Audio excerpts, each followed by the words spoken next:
Bonjour. Salut tout le monde. Bonjour Amélie, Lucie, Marion. Très féminin ce chat. C'est super le chat là, je l'avais pas vu encore dans les lives. C'est assez récent apparemment. C'est encore en bêta. Donc si vous ne voyez pas vos messages, c'est normal. Ou c'est qu'on vous aime pas. Aussi. Enfin que Claire vous aime pas, c'est son émission. Nous ne serons pas responsables. D'ailleurs, je peux t'enlever aussi, Pierre.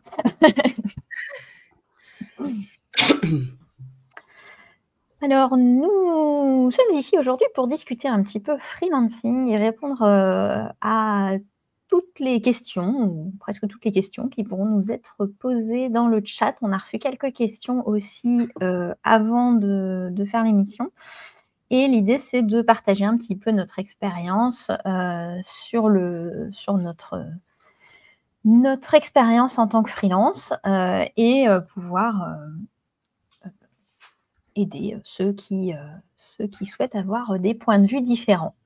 Et pour faire ces réponses aux questions, j'ai avec moi Guylaine et Pierre. Donc, je vais vous laisser vous présenter. Peut-être que si jamais il y en a encore qui ne vous connaissent pas. Donc, Guylaine, peut-être? Bonjour à toutes et tous. Donc, moi, c'est Guylaine Robin. J'ai le surnom de la roqueuse du no-code parce que je suis aussi musicienne à côté. C'est aussi un surnom lié à mes valeurs, le côté franche, le côté tolérance, etc. Enfin, je ne vais pas rentrer dans les détails.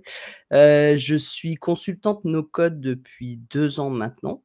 Avant, j'étais déjà dans la communauté no-code depuis 2021, dans No-Code France, parce que j'avais développé tout mon système de gestion de mon entreprise, mon organisme de formation. Et j'ai découvert ce monde fabuleux avec, on va dire, les pionniers et fondateurs comme vous, Claire, Pierre, qui étaient déjà sur le Slack de No-Code. Et donc voilà, je fais aujourd'hui de la conception de solutions sur mesure, d'automatisation. Et à côté, j'ai aussi une entreprise qui n'a rien à voir dans la musique, où je forme des artistes sur tout ce qui est marketing musical. Voilà. Super.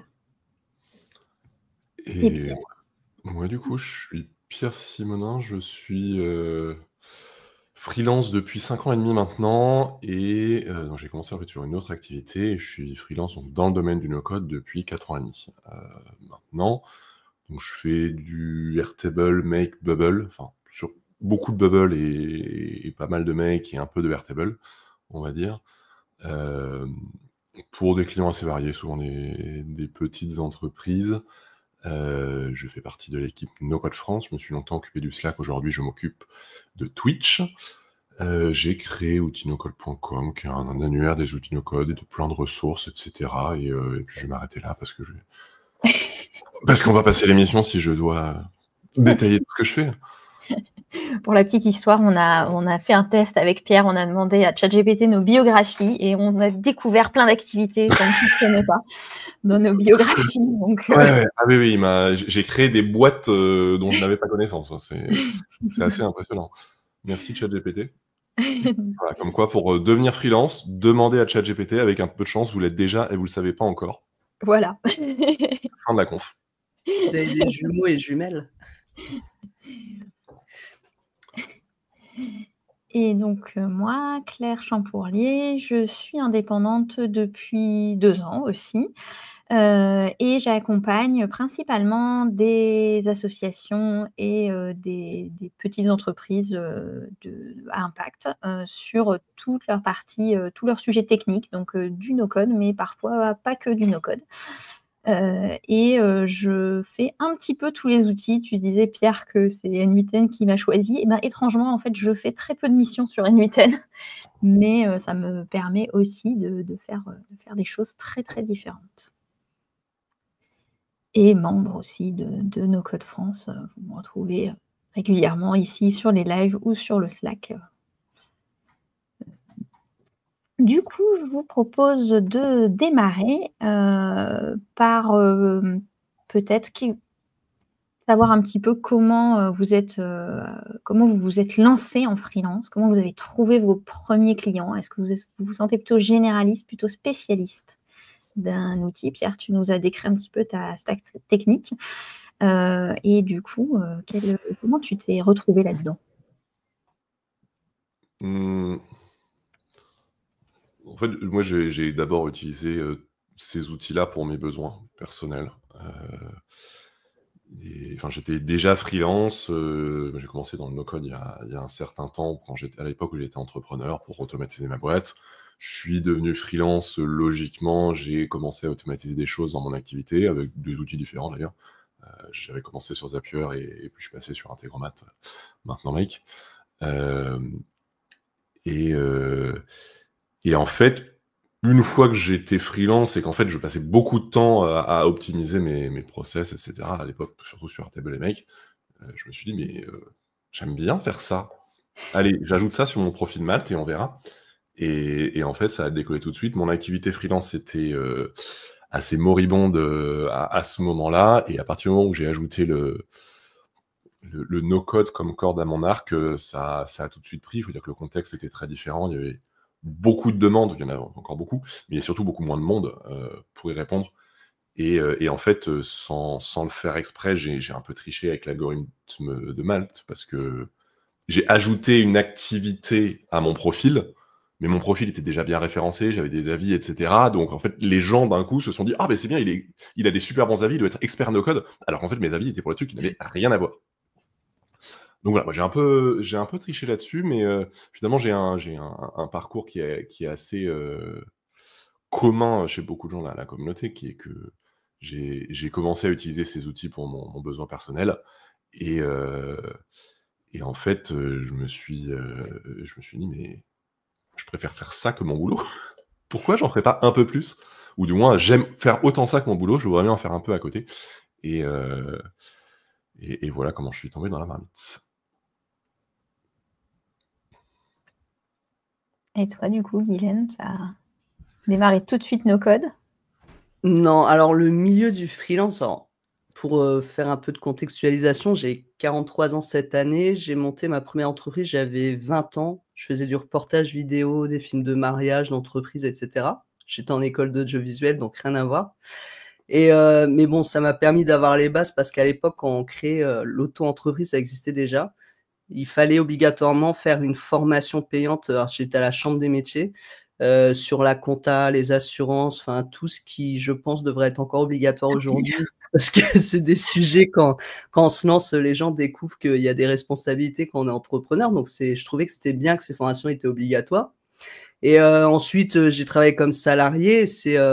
En 2019, à la veille de mes 40 ans, que j'ai décidé de quitter ma boîte parce que je m'ennuyais un peu, et je me suis dit: «Ben, tiens, je vais essayer de relancer quelque chose dans la musique». Donc j'ai recréé une boîte pour former justement, les artistes, dans la musique, pour qu'ils fassent pas les mêmes erreurs que moi quand j'avais débuté dans la musique, et pour les aider à réussir, dans leur parcours.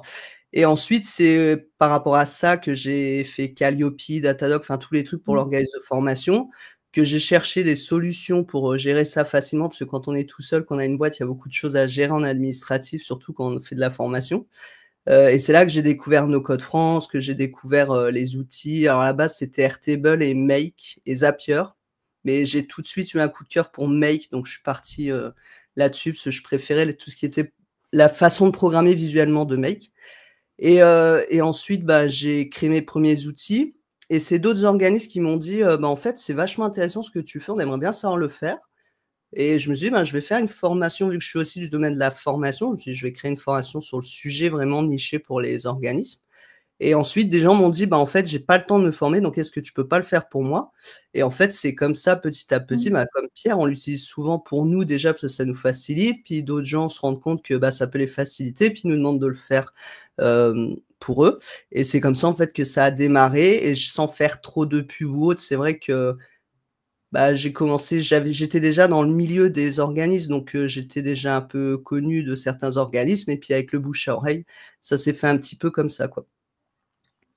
OK, donc en fait, on a 3 parcours, très, très différents parce que moi, j'ai travaillé 15 ans en tant que pure salariée, quand je suis partie, j'ai voulu monter une entreprise, et en fait, je me suis rendu compte dans les incubateurs que je passais plus de temps à aider les autres entrepreneurs qu'à développer ma boîte, parce que j'étais pas du tout à l'aise sur, cette partie commerciale. Je me sentais pas du tout, ni alignée, ni, compétente pour vendre ce produit-là. Et du coup, en fait, je me suis mise assez naturellement en freelance pour accompagner au départ des startups et des associations. Donc, c'est fait plus dans ce sens-là pour moi. Du coup, je vous propose de prendre peut-être les questions qui vous inspirent. N'hésitez pas aussi à poser vos questions dans le chat. Du coup, comment aujourd'hui, donc tu disais, Guylaine, que toi, tu étais beaucoup en bouche à oreille. Comment voilà, Yannick qui nous rejoint. Hop, un invité surprise. Voilà. Alors du coup, je vais peut-être enlever les commentaires, que tu n'aies pas des commentaires sur la tête, Guylaine. Bonjour Yannick. Bonjour tout le monde. Est-ce que tu veux te présenter rapidement pour les gens qui ne te connaissent pas encore? Oui, pourquoi pas. J'arrive un peu comme un cheveu sur la soupe. Je ne sais pas où vous en étiez des échanges. Je sors tout juste de réunion. Donc pour me présenter très rapidement, je suis consultant indépendant. Alors, on peut dire freelance. Hein, je me présente généralement plutôt en tant que consultant indépendant, spécialisé dans le secteur de la e-santé. Et donc je suis un peu un faux freelance no-code, hein, dans le sens où je suis d'abord un freelance. J'utilise des outils no-code, je les propose à mes clients, mais je ne peux pas me présenter en tant que freelance no-code. Tu remplis quand même pas mal de cahier des charges. Hein. Désolé, mais... Je me présente encore comme un débutant, no-codeur. Un jour, je serai un maître Jedi comme vous. Un débutant un peu expérimenté. On n'est pas dans le bon univers. Guylaine, c'était la moldue. Là, tu mets des Jedi... Ah oui, mais j'ai pas suivi le début de... Donc je ne savais pas sur quel univers vous étiez parti, même si je sais que Guylaine se présente souvent en tant que moldu. Alors juste pour la petite histoire, pour ceux qui ne savent pas, c'est parce que je viens pas du milieu technique, ingénierie, développement, etc. Donc je suis moldu dans le sens où je suis pas de la famille directement. Mais comme beaucoup qui intègrent le no-code. Oui, alors que effectivement, moi je suis pas du tout un moldu quand on parle de sujets numériques. Mais je me considère plutôt comme un moldu par rapport au no-code et au fait de proposer ces outils dans le cadre de mes missions. Xavier dit que, en fait, de débutant, tu es plutôt Gandalf, et Marion se surenchérit en disant que pour l'instant, tu es gris, mais que tu seras bientôt blanc. Donc, voilà. Je ne sais pas s'il faut que tu meures aussi pour devenir Gandalf le blanc, mais je ne me sens pas obligé. Chouette projet, hein, que de devenir un Gandalf ou ce genre de choses. C'est très geek, dis donc. C'est con. On parle de quoi, du coup de nos univers préférés, c'est ça le sujet aujourd'hui? C'est ça, c'est exactement ça le sujet. Non, on discute un petit peu d'où est-ce qu'on venait, tout ça, et comment on trouvait nos clients. D'où viennent tes clients, Yannick? Alors, encore une fois, je suis spécialisé dans le secteur de la santé. Ils viennent de ce secteur et ils viennent me chercher pour mes compétences en gestion de projet, principalement. Et donc, ils arrivent par le réseau. Que le vecteur principal de mission pour moi, c'est le réseau. Okay. LinkedIn étant un bon intermédiaire pour le réseau. Ok, mais plus en mode contact qu'en mode tu postes des contenus tous les jours pour que les gens te contactent par ce biais-là. Tout à fait. Ouais, alors je poste du contenu, mais c'est pas ça qui m'amène des missions. C'est bien la mise en relation ou le contact direct. Le bouche à oreille, quelque part, facilite la mise en relation et le fait d'avoir déjà collaboré. Alors, il y a un côté spécifique dans mon secteur où des experts e-santé, ça ne court pas les rues. Donc, on est quelques-uns, mais on n'est pas si nombreux que ça. Et alors, quand je dis expert e-santé, mon domaine d'origine dans la santé, c'est les hôpitaux. Donc, c'est plutôt ce créneau-là, même si j'ai travaillé pour un labo pharmaceutique, où là, on est dans un autre pan de la santé. Mais sur le domaine des hôpitaux, des indépendants qui ont cette expertise sont assez rares. Alors, il se trouve que je fais partie des fondateurs d'un collectif annoncé très, très récemment, justement d'experts dans ce domaine. Mais justement, le point de départ, c'était que celui qui a lancé le mouvement avait l'impression d'avoir peu de pairs autour de lui, et donc est venu nous chercher un peu un par un en disant est-ce que vous ne voudriez pas faire quelque chose ensemble, et ça s'est transformé en collectif. Est-ce que tu pourrais définir e-santé? Alors, c'est un terme qui est utilisé, mais qui a plusieurs alternatives. Alors, on parle de numérique en santé, de santé numérique parfois, de système d'information de santé ou de système d'information hospitalier, encore plus précisément. C'est vraiment l'association entre numérique et santé.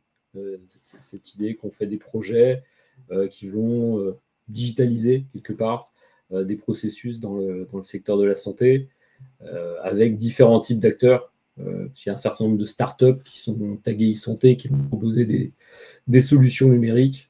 Mais après, quand on fait un projet, ça peut être juste le fait de déployer un logiciel existant qui va gérer un dossier patient, par exemple, dans un hôpital. Et on en parlait tout à l'heure, avec des spécificités en termes de responsabilité et de réglementation aussi, qui ne sont pas toujours connues et pas toujours respectées. D'accord, donc la e-santé, ça n'a rien à voir avec la santé de ta boîte mail. C'est pas... ok, je pensais. Je me disais, vos lives me semblent un peu hors sujet, mais je comprends mieux maintenant. Il m'a fallu 2 ans, mais... une coupure de connexion au moment où tu parlais, Pierre. J'ai pas ri de ta blague, mais c'était pas volontaire. Ça vaut mieux. Tu regarderas le replay. Je pense que sur LinkedIn, je pense que c'est toi, Guylaine, qui poste le plus entre nous sur LinkedIn. Du coup, est-ce que ça fonctionne? Qu'est-ce que ça t'apporte? Alors, suspense. Oui, ça fonctionne. Alors, comme je disais, c'est vrai qu'au début, je disais c'était au départ par le bouche à oreille. Mais à un moment, le bouche à oreille, ça suffit pas. Parce que quand on a cette communauté proche de nous qui a parlé de nous, puis c'est pareil, les clients, je pense qu'on est tous d'accord pour dire que, enfin, selon le type de client, des fois, ils ont besoin d'avoir une réflexion, ils vont pas venir dans la semaine qui suit après les premiers contacts. Des fois, c'est entre 4 et 6 mois. Enfin, de mon côté, je le vois souvent. Après les premiers contacts, c'est entre 4 et 6 mois qui commencent à se dire, ouais, je perds trop de temps, ça va pas, là, faut que j'y aille, que ça réfléchisse. Mais du coup, LinkedIn et YouTube, ce sont les 2 canaux vraiment qui m'apportent du monde, et même plus YouTube parce que, souvent j'ai des gens qui m'écrivent sur mon site en me disant: «J'ai vu ta vidéo YouTube, du coup, ça m'intéresse, j'aimerais plus d'infos, j'aimerais faire la même chose». Et LinkedIn aussi, beaucoup de gens m'écrivent en privé. J'écris jamais aux gens, je démarche pas parce que j'aime pas faire ça. Alors après, c'est peut-être une erreur de ma part, mais je suis un peu comme toi, Claire. Alors peut-être que toi tu as évolué sur le sujet, mais tout ce qui est, commercial, aller chercher les gens, enfin, j'ai toujours l'impression de les emmerder un peu, et j'aime pas qu'on le fasse, pour moi. Enfin, quand je reçois des messages sur LinkedIn que je connais pas les gens et qui viennent vendre leurs trucs, ça m'agace. Donc j'ai plutôt cette démarche je crois que c'est le inbound marketing qu'on dit? Je confonds toujours les 2, où je préfère poster des choses pour montrer ce que je peux faire pour les gens, et eux viennent me voir, en fait, quand ils ont le déclic dans leur tête et ils disent: «Ah tiens, ça m'intéresse», et c'est vrai que, j'ai pas mal de contacts. Alors tout le monde signe pas parce que, bah, ils contactent plein d'autres confrères, consoeurs, c'est le but aussi, comme dans tous les métiers, hein. On va voir un petit peu partout et puis on prend le prestataire avec lequel on a le plus d'affinité, et heureusement qu'on est plein à faire plein de choses, parce que c'est comme je dis toujours, des magasins de chaussures, on a plusieurs marques, il y a pas qu'une marque qui existe et puis on choisit la marque qu'on préfère, on se sent le mieux dedans. Bah, le prestataire, c'est un peu pareil, c'est pas vraiment que la compétence qui va faire, mais aussi l'affinité qu'on a. Donc moi, des fois, il y a des clients où je peux être un peu trop rock, enfin je sais pas je sais pas comment dire, mais je suis pas très corporate, donc ils vont préférer aller voir quelqu'un peut-être d'un peu plus corporate, et puis d'autres gens qui vont justement venir me voir parce qu'ils aiment bien ma personnalité que je montre sur LinkedIn. Et sur LinkedIn, c'est vrai que c'est top pour pouvoir partager, avec ses propres mots, ses propres codes, et un peu se différencier par rapport à notre personnalité, quoi. Et toi, du coup, Pierre, aujourd'hui, tu utilises encore beaucoup Malte ou plus Non. vraiment? Non. Non, Malte, c'était vraiment mes 2 premières années, c'était quasi exclusivement, Malte. Et puis en fait, je me suis mis à avoir par divers biais des clients assez récurrents, ce qui fait que, pendant quelque temps, j'ai pris aucun nouveau client parce que j'étais vraiment full avec mes clients existants. Et en fait, quand je me suis remis à Malte, j'ai eu très peu de missions. Alors je m'y suis remis un peu l'année dernière, j'ai eu quelques missions. Je m'y suis remis cette année, j'ai eu pas de mission. D'ailleurs, je leur ai écrit parce qu'ils ont fait plein de changements et je trouve que ça va plutôt dans le mauvais sens. Donc, le fonctionnement d'avant, c'était il y a des freelances, les gens peuvent chercher et voir les personnes qui répondent à leurs besoins. Maintenant, on reçoit des projets, on ne sait pas à qui c'est envoyé. Bon, apparemment, ils envoient un peu moins de monde maintenant. Ça a souvent l'air d'être une prime à la rapidité. En gros, le premier qui envoie un devis, il a la mission. Alors que moi, jamais de la vie, j'envoie une mission sur la base d'un brief reçu par message.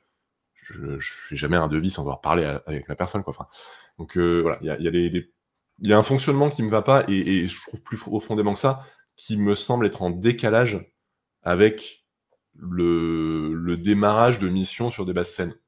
Donc je suis un peu plus frileux là-dessus, mais après il y a les gens qui s'en sortent aujourd'hui sur Malte et tant mieux pour eux. Moi aujourd'hui, c'est beaucoup du bouche à oreille, des clients existants aussi, parce que je fais l'essentiel de mon activité avec des clients à long terme. Et puis du réseau aussi, des gens qui me trouvent via LinkedIn, via No Code France, via diverses choses. Je sais pas toujours exactement d'où viennent mes clients d'ailleurs ou comment ils me trouvent, mais ils me trouvent et donc j'en suis assez satisfait. Moi aussi, effectivement, je suis dans la team, j'aime pas la prospection. Quand je me suis lancé en freelance, je savais pas si j'allais pouvoir en vivre, mais j'avais une certitude, c'était que il fallait que ça marche sans que j'ai besoin de faire de prospection. Si j'avais besoin de faire de la prospection, je savais que j'allais pas y arriver. J'avais quelques années d'entrepreneuriat derrière moi. Je savais que j'allais pas réussir à le faire. Je déteste trop faire ça. Mais après, tout ça, c'est une histoire de préférence, d'affinité. Guylaine, tu disais que les clients cherchent des personnes voilà, avec qui ils ont l'impression qu'ils ont des affinités, mais ils vont aussi chercher ou trouver via des canaux sur lesquels ils ont leurs habitudes. Il y en a qui sont plutôt YouTube, d'autres plutôt LinkedIn, d'autres plutôt podcast, d'autres plutôt... Enfin voilà, il y a des gens un peu partout et selon ce que vous faites, vous n'allez pas toucher les mêmes personnes.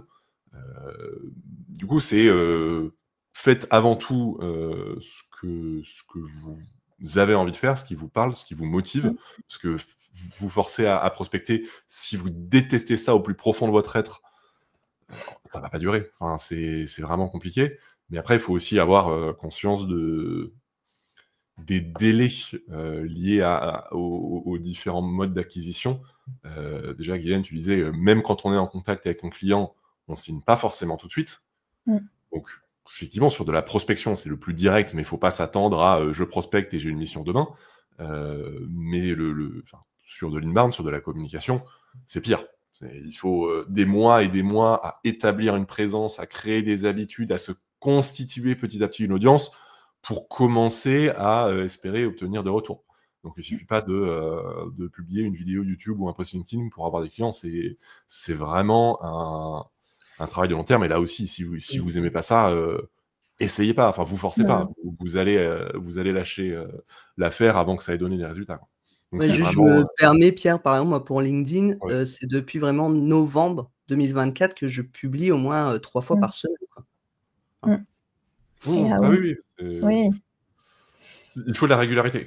Quel que soit le médium sur lequel on poste, newsletter, un LinkedIn, YouTube, tout ce qu'on veut, bon, si on poste une fois tous les 4 mois, ça sert pas à grand-chose.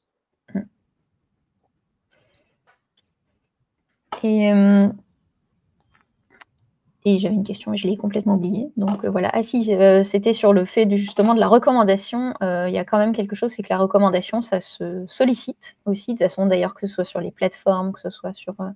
on le voit bien aussi sur les contenus en ligne et tout ça, mais demander à ses clients s'ils connaissent des gens qui pourraient être intéressés, demander à ce qu'on parle de soi aussi, c'est aussi un vrai enjeu, je trouve. Moi, je sais que j'ai la chance en ce moment d'avoir un client qui est très content que j'aille parler dans des conférences, que j'aille parler du projet que je fais avec eux. Et c'est aussi sympa d'avoir ce co-branding un petit peu avec eux sur ces sujets-là, quoi. Mais faut le solliciter aussi. Faut oser le solliciter. Important aussi de demander à vos clients ce qu'ils ont pensé de la prestation et de vous laisser un petit témoignage écrit qui vous autorise à utiliser, etc. On n'ose pas forcément au début parce qu'on se dit, en fait, peut-être que notamment pour les personnes qui ont un peu d'insécurité, syndrome de l'imposteur, etc. On se dit, mais peut-être qu'en fait, il sourit en disant que c'était bien, mais en vrai, il me déteste, il trouve que c'est nul. N'ayez pas peur, vous aurez généralement de bonnes surprises. Et c'est des vrais leviers quand vous faites une proposition sur votre site ou sur quoi que ce soit. Affichez les témoignages de vos clients, ce qu'ils en ont pensé, expliquez en quelques lignes ce que vous avez fait. Ça change vraiment énormément de choses en termes de confiance et d'image, de professionnalisme qu'on projette. C'est un sujet sur lequel il faut investir. Moi, je ne l'ai pas encore fait de manière formalisée, mais clairement, je suis convaincu que nos clients parlent mieux de nous, ou en tout cas vont mieux nous vendre que nous-mêmes, parce que alors, ça rejoint un peu cette idée de syndrome de l'imposteur et qu'on se trompe un peu souvent dans la manière dont on se présente, alors qu'un client, il va peut-être plus tout de suite identifier la valeur ajoutée parce que sur une expérience, sur une mission, il va avoir retenu qu'on a apporté précisément ça, et c'est ce qui peut percuter chez un prospect. Et d'ailleurs, tu disais, Guylaine, que c'était aussi faire véhiculer sa personnalité dans les contenus. Des fois aussi, c'est là-dessus que les clients font des retours en disant, moi, ce qui m'a plu chez toi, c'est ça dans ta personnalité. Et c'est super utile. On parlait de personal branding, c'est super utile en termes de personal branding aussi. Pour info, j'avais pris une coach pour m'aider parce que c'est quelque chose que j'avais du mal à mettre en place. J'avais du mal à me trouver, à savoir comment communiquer, pardon. Autant dans mon activité musicale, j'y allais cash, j'étais vraiment qui j'étais. Dans l'activité no-code, j'avais plus de mal. J'avais l'impression qu'il fallait être vraiment très corporate pour attirer des entreprises et tout.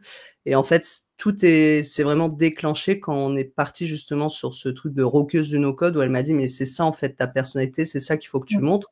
Et c'est vrai que là, j'ai vu un réel changement et je pense que des fois, c'est bien de se faire accompagner par quelqu'un en fait pour trouver, si on souhaite faire de la communication digitale en ligne, bien sûr, et qu'on ne sait pas voilà comment se présenter, c'est vrai que ça peut aider, quoi.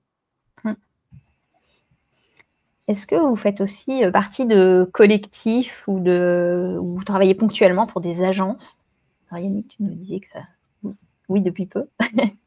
Alors, moi, je suis à l'origine de la création d'un collectif, mais j'ai 2 missions là actuelles où je passe par des intermédiaires, qui sont des agences, des cabinets de conseil, pour être plus précis, donc qui viennent chercher un renfort ponctuel, et donc ça peut être un pourvoyeur de missions et parfois un moyen d'accéder à des missions auxquelles on ne pourrait pas facilement accéder seul. Parce que parfois, c'est dans le cadre de marchés, alors notamment des marchés publics, et qu'il faut avoir un acteur qui va être référencé, par exemple, par une direction des achats, et que en tant que freelance, on ne peut pas forcément se présenter. Donc, c'est un élément de motivation, justement, du collectif qu'on a créé, c'est de pouvoir aussi aller faire de la prospection à plusieurs, parce que des fois, c'est ne serait-ce que de faire une réponse en équipe, apporter un élément pertinent, mais je pense que aller prospecter, on revient à cette idée de prospection, prospecter des agences, si on est à l'aise avec ça, parce que par rapport à cette question justement de personnalité, on ne propose pas la même chose quand on est un intermédiaire, quand on a un intermédiaire. Évidemment, c'est à lui qu'on se vend, donc le client qui se trouve derrière, on n'a pas forcément la relation. Selon le contexte de la mission, c'est possible, mais donc c'est pas la même chose. Mais si on est en recherche et que clairement on a besoin de trouver des missions, je pense qu'il ne faut pas hésiter à se créer des partenaires, parce qu'il y a aussi cette logique qui peut s'installer dans la durée. Ça peut être une très bonne relation avec une agence en particulier qui va nous donner des missions. Et en parallèle, on continue à se trouver ses missions soi-même, parce qu'il faut travailler sur le temps long aussi par rapport à ça. Après, il faut bien voir que travailler avec une agence, le métier n'est pas forcément le même que quand on travaille en direct avec le client. Et toutes les agences ne fonctionnent pas de la même manière. Donc, renseignez-vous un minimum aussi sur comment fonctionne l'agence. Parce qu'il y en a qui vous mettront en direct avec le client avec une légère supervision, voire pas du tout. Il y en a qui vous traiteront comme un prestataire technique qui doit uniquement implémenter des choses qui ont déjà été décidées, sur lesquelles vous n'aurez absolument pas votre mot à dire.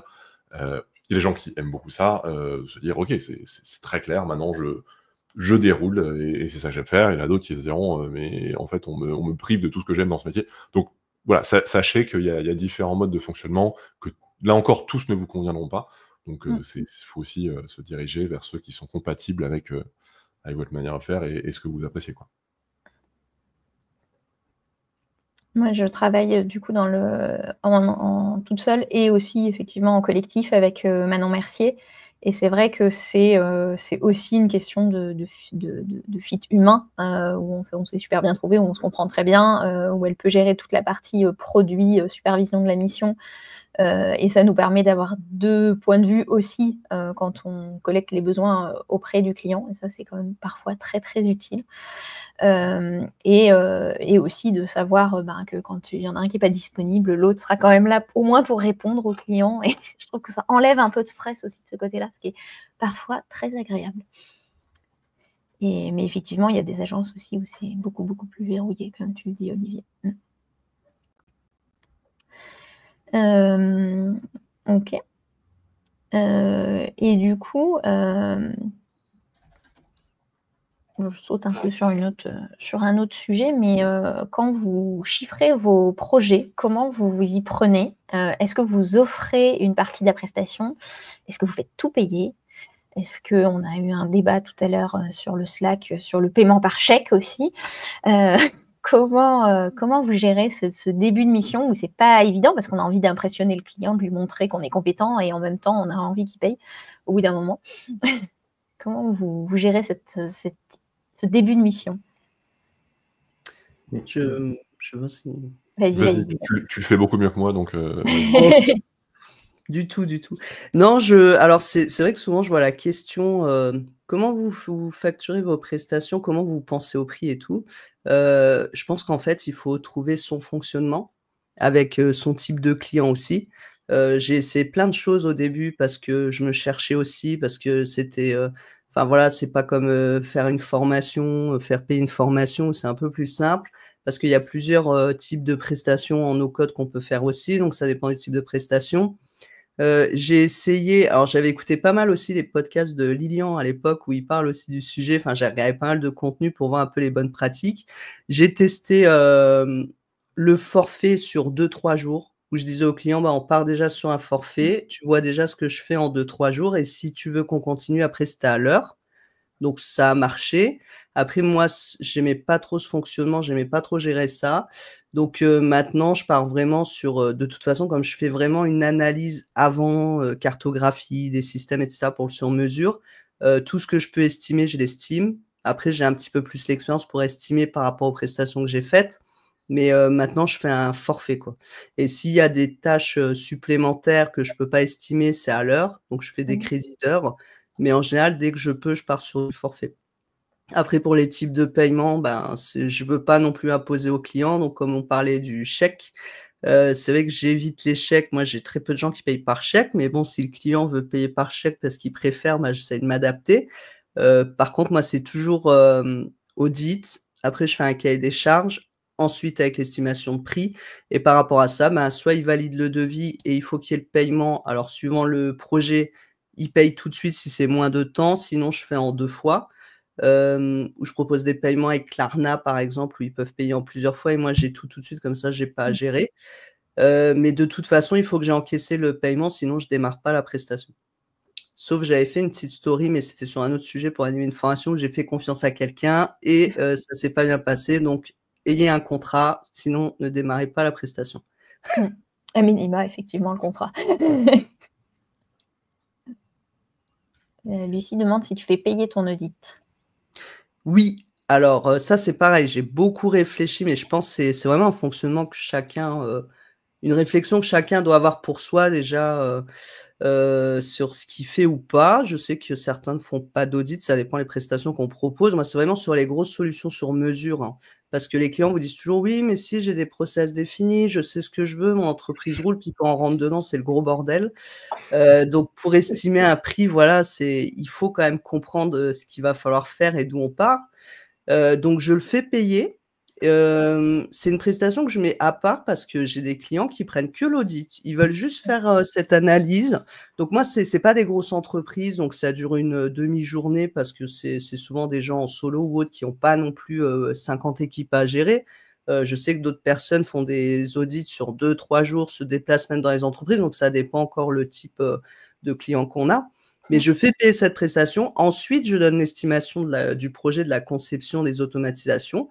Soit ils prennent et puis on le fait ensemble, soit le but de mon analyse, c'est qu'ils aient quand même un livrable avec tout ce qu'ils peuvent mettre en place en base de données, en automatisation, et s'ils veulent le faire tout seuls, bah, ils le font tout seuls. Ils ont déjà toutes les idées de ce qu'il faut faire. Ou ils vont voir un autre prestataire s'ils veulent pas concevoir avec moi, parce que ça peut arriver aussi qu'on s'entende bien à l'analyse, mais ils préfèrent aller voir quelqu'un d'autre, ou même moi, je leur dis d'aller voir quelqu'un d'autre parce que les outils, qui seront les plus optimisés pour leur projet, je les maîtrise pas. Donc je vais pas me Mmh. lancer dans quelque chose que je maîtrise pas. Mais, voilà, et donc s'ils prennent la conception derrière, je, crédite l'audit, en fait. Ça veut dire que Mmh. je le déduis du prix, final de la D'accord. solution. OK. OK. C'est Pierre, pour ça que Yannick, vous fonctionnez comment? Ouais, c'est pour ça que je disais que tu le faisais mieux que moi.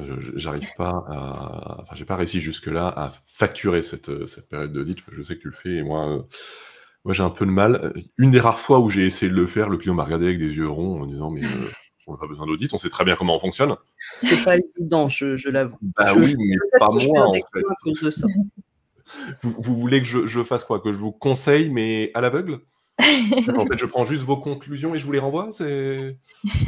Non, c'était assez surréaliste comme échange, et c'est vrai que ouais, du coup, j'ai un peu de mal et je m'en suis parfois mordu les doigts, hein, il y a des fois, du coup, pour pas passer non plus, 3 jours à tout cadrer, un truc que je ne facture pas, je suis des fois parti sur des hypothèses qui se sont avérées un peu fausses. Les clients notamment qui me disent: «Ah, c'est bon, on a déjà une base Airtable». Je regarde, bon, ça a l'air pas trop mal.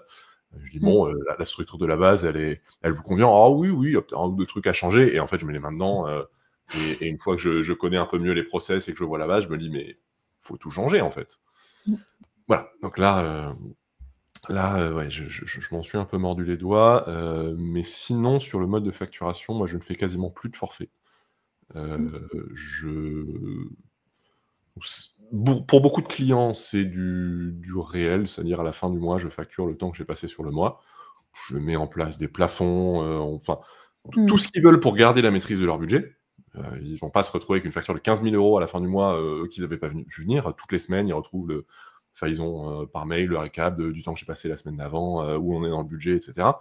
Donc ça, c'est géré automatiquement, pour qu'il y ait pas de couac. Heu Ou sinon, c'est, un peu le même principe, mais en prépayé, plutôt que de payer, à la fin. Ils, prennent X jours qu'ils prépayent, et quand on est arrivé au bout, ils en reprennent ou pas, et c'est vrai que le forfait, en fait, moi j'aime pas ça parce que bon, on se retrouve toujours à soit en faire trop, soit se retrouver un peu frustré de devoir dire non, de dire: «Ben, non, ça c'est pas dans ce qu'on avait prévu», mais en même temps, tu sais que c'est utile, c'est Mmh. nécessaire, et parfois plus que certains trucs que tu avais inclus dans ton forfait, et avec hem, enfin voilà, avec le recul, je me dis que oui, enfin, facturer le temps que je passe, c'est non seulement plus confortable pour moi, mais même pour le client. Alors pour une petite prestation, pas forcément, mais pour un client avec qui on travaille à long terme, en fait, c'est largement mieux parce qu'il y a pas besoin, à chaque nouveau besoin, de s'asseoir, de faire un cahier des charges bien précis, qu'est-ce qui sera inclus, qu'est-ce qui sera pas inclus, et cetera. Et voilà, je fais un truc, si le truc, va pas, bah, il me demande de le refaire, et il sait que du coup, c'est du temps que je repasserai, en plus, mais il y a pas de surprise, en fait, et il y a pas de blocage, il y a pas ce: «Ah non, c'est pas inclus, qu'est-ce qu'on fait à partir de là?» Mmh. Donc Donc moi, j'aime beaucoup ce fonctionnement. Et juste si je peux me permettre, Pierre, du coup, tu as pas de enfin, moi, j'étais repassé après au forfait sur des choses que je peux maîtriser en termes de temps, bien sûr, je rappelle. Parce que mes clients, en fait, bloquaient, enfin, ma typologie de clients bloquaient sur le fait qu'ils n'avaient pas d'estimation de prix.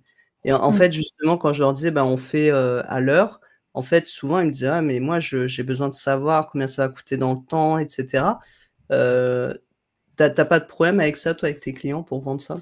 Après le fait de fonctionner au réel ou en prépayé, enfin, n'exclut pas forcément d'avoir une estimation de prix.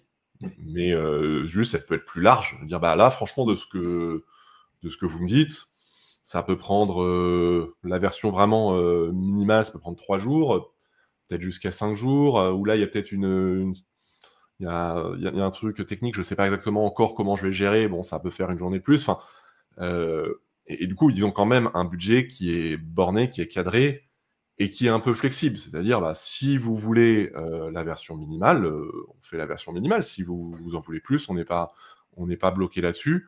C'est pas pour tous les clients. Il y a des clients pour qui je fais du forfait, des petits clients sur des missions, Airtable Make, quand c'est la première fois que je bosse, avec, c'est souvent du forfait.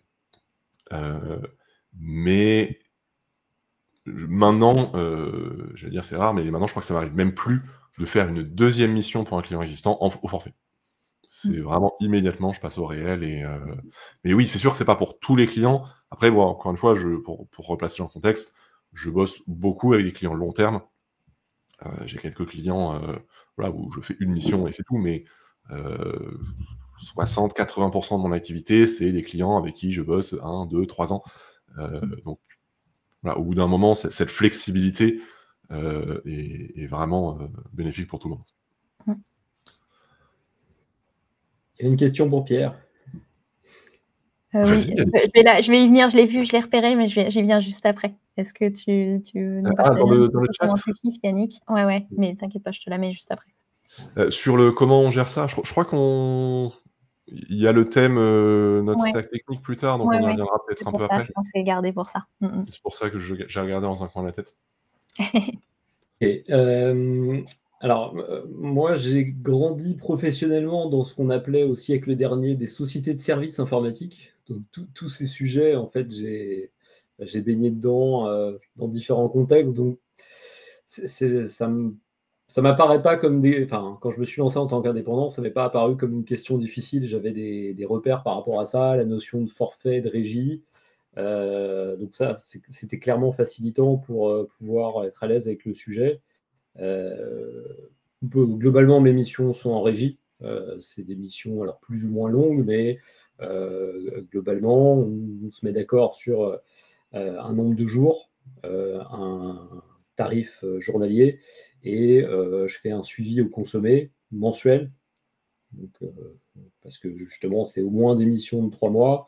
Donc ça facilite, et pour rejoindre ce que disait Guylaine et Pierre, hein, ça va faciliter le fait de donner un peu de souplesse, mais en même temps donner un cadrage budgétaire. Parce que ça, c'est clairement une attente client, je pense, quasi systématique. C'est de se dire, bah, au maximum, je vais payer ça.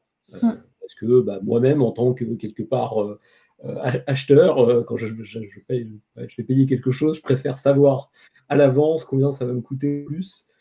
Et si ça me coûte moins, bah, tant mieux. Mais comme ça, si je change un petit peu d'avis en cours de route, bah, ouais, ça peut s'ajuster.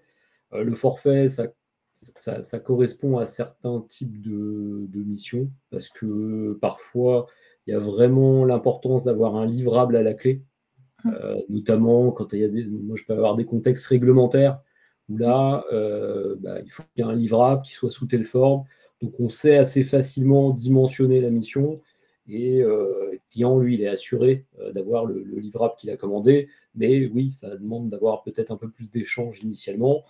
Et alors justement, par rapport à mon historique de société de service, vraiment ce sujet des audits, alors parfois on parle d'études, où il y a toujours un petit malentendu en fait entre ce qu'on peut faire dans ce qu'on appelle la phase d'avant-vente, la phase de prospection, où on va forcément discuter avec le client de son contexte, on va forcément lui proposer des choses, Donc ce temps-là, il est offert parce que c'est du commerce. Et ensuite, une fois que la mission elle est signée, ce qu'on fait là, théoriquement, c'est payé par le client. Donc cette frontière-là, normalement, elle devrait être assez consensuelle, mais elle ne l'est jamais complètement, et notamment parce que le client se trompe, sincèrement ou pas, mais se trompe sur la réalité de sa perception, de sa maturité. Parce que c'est souvent ça, où en fait, comme ça a été dit, il considère que ses process sont clean, alors qu'en fait, ce n'est pas du tout le cas, et que même avant les process, son organisation, qui fait quoi dans la structure, même ça, des fois, c'est pas établi. On lance un projet, on va considérer que chacun sait ce qu'il doit faire, alors qu'en fait, c'est pas du tout le cas. Et donc, ne serait-ce que essayer de mettre tout le monde autour d'une table et parler un langage commun, ça peut être très consommateur. Et ça, si le client refuse de le payer, la mission, elle est pliée parce que on va sans arrêt courir après le temps. Si on a vendu un forfait, on va sans arrêt courir après un temps qu'on ne maîtrise pas du tout. Donc c'est important d'être lucide sur le sujet et de ne pas s'engager sur un forfait si vraiment on ne peut pas le faire. Alors, ça ne veut pas dire que la régie, le fait de facturer ou consommer ne peut pas générer de problème, parce qu'il peut y avoir aussi des malentendus. Et au moment où on présente quelque part le consommé, on peut avoir un désaccord, puisqu'on peut se dire voici, j'ai consommé 10 jours et le client il a eu l'impression qu'on aurait dû consommer que 5. Bon, voilà, ça peut donner. Mais bon, moi, de façon générale, je n'ai pas ce sujet-là parce qu'il faut il faut rendre visible ce qu'on fait. Ça peut passer par là, c'est faire en sorte de rendre visible ce qu'on fait, parce que des fois, il y a du temps caché. Si on fait de la production pure, le client ne voit pas. Alors, ça dépend si on intervient dans les locaux du client. Il peut y avoir ce type de questionnement sur les modalités d'exécution de la mission. Mais si on n'est pas dans les locaux du client et qu'on travaille quand on veut, comme on veut, il pourrait ne pas juste se baser sur la confiance. Et donc, il faut essayer de matérialiser ce qu'on fait, notamment en faisant des points régulièrement et à cette occasion, en montrant ce qu'on a fait. C'est bien de la confiance, mais la confiance, ça se travaille.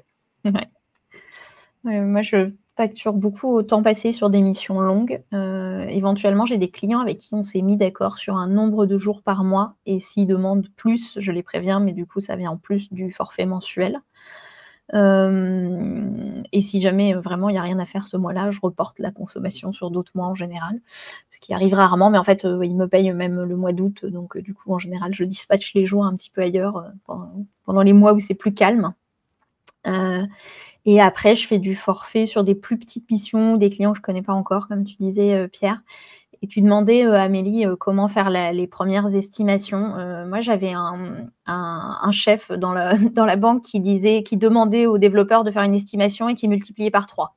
C'était ça son package de départ. Et éventuellement, s'il trouvait que c'était encore trop petit, il rajoutait un peu.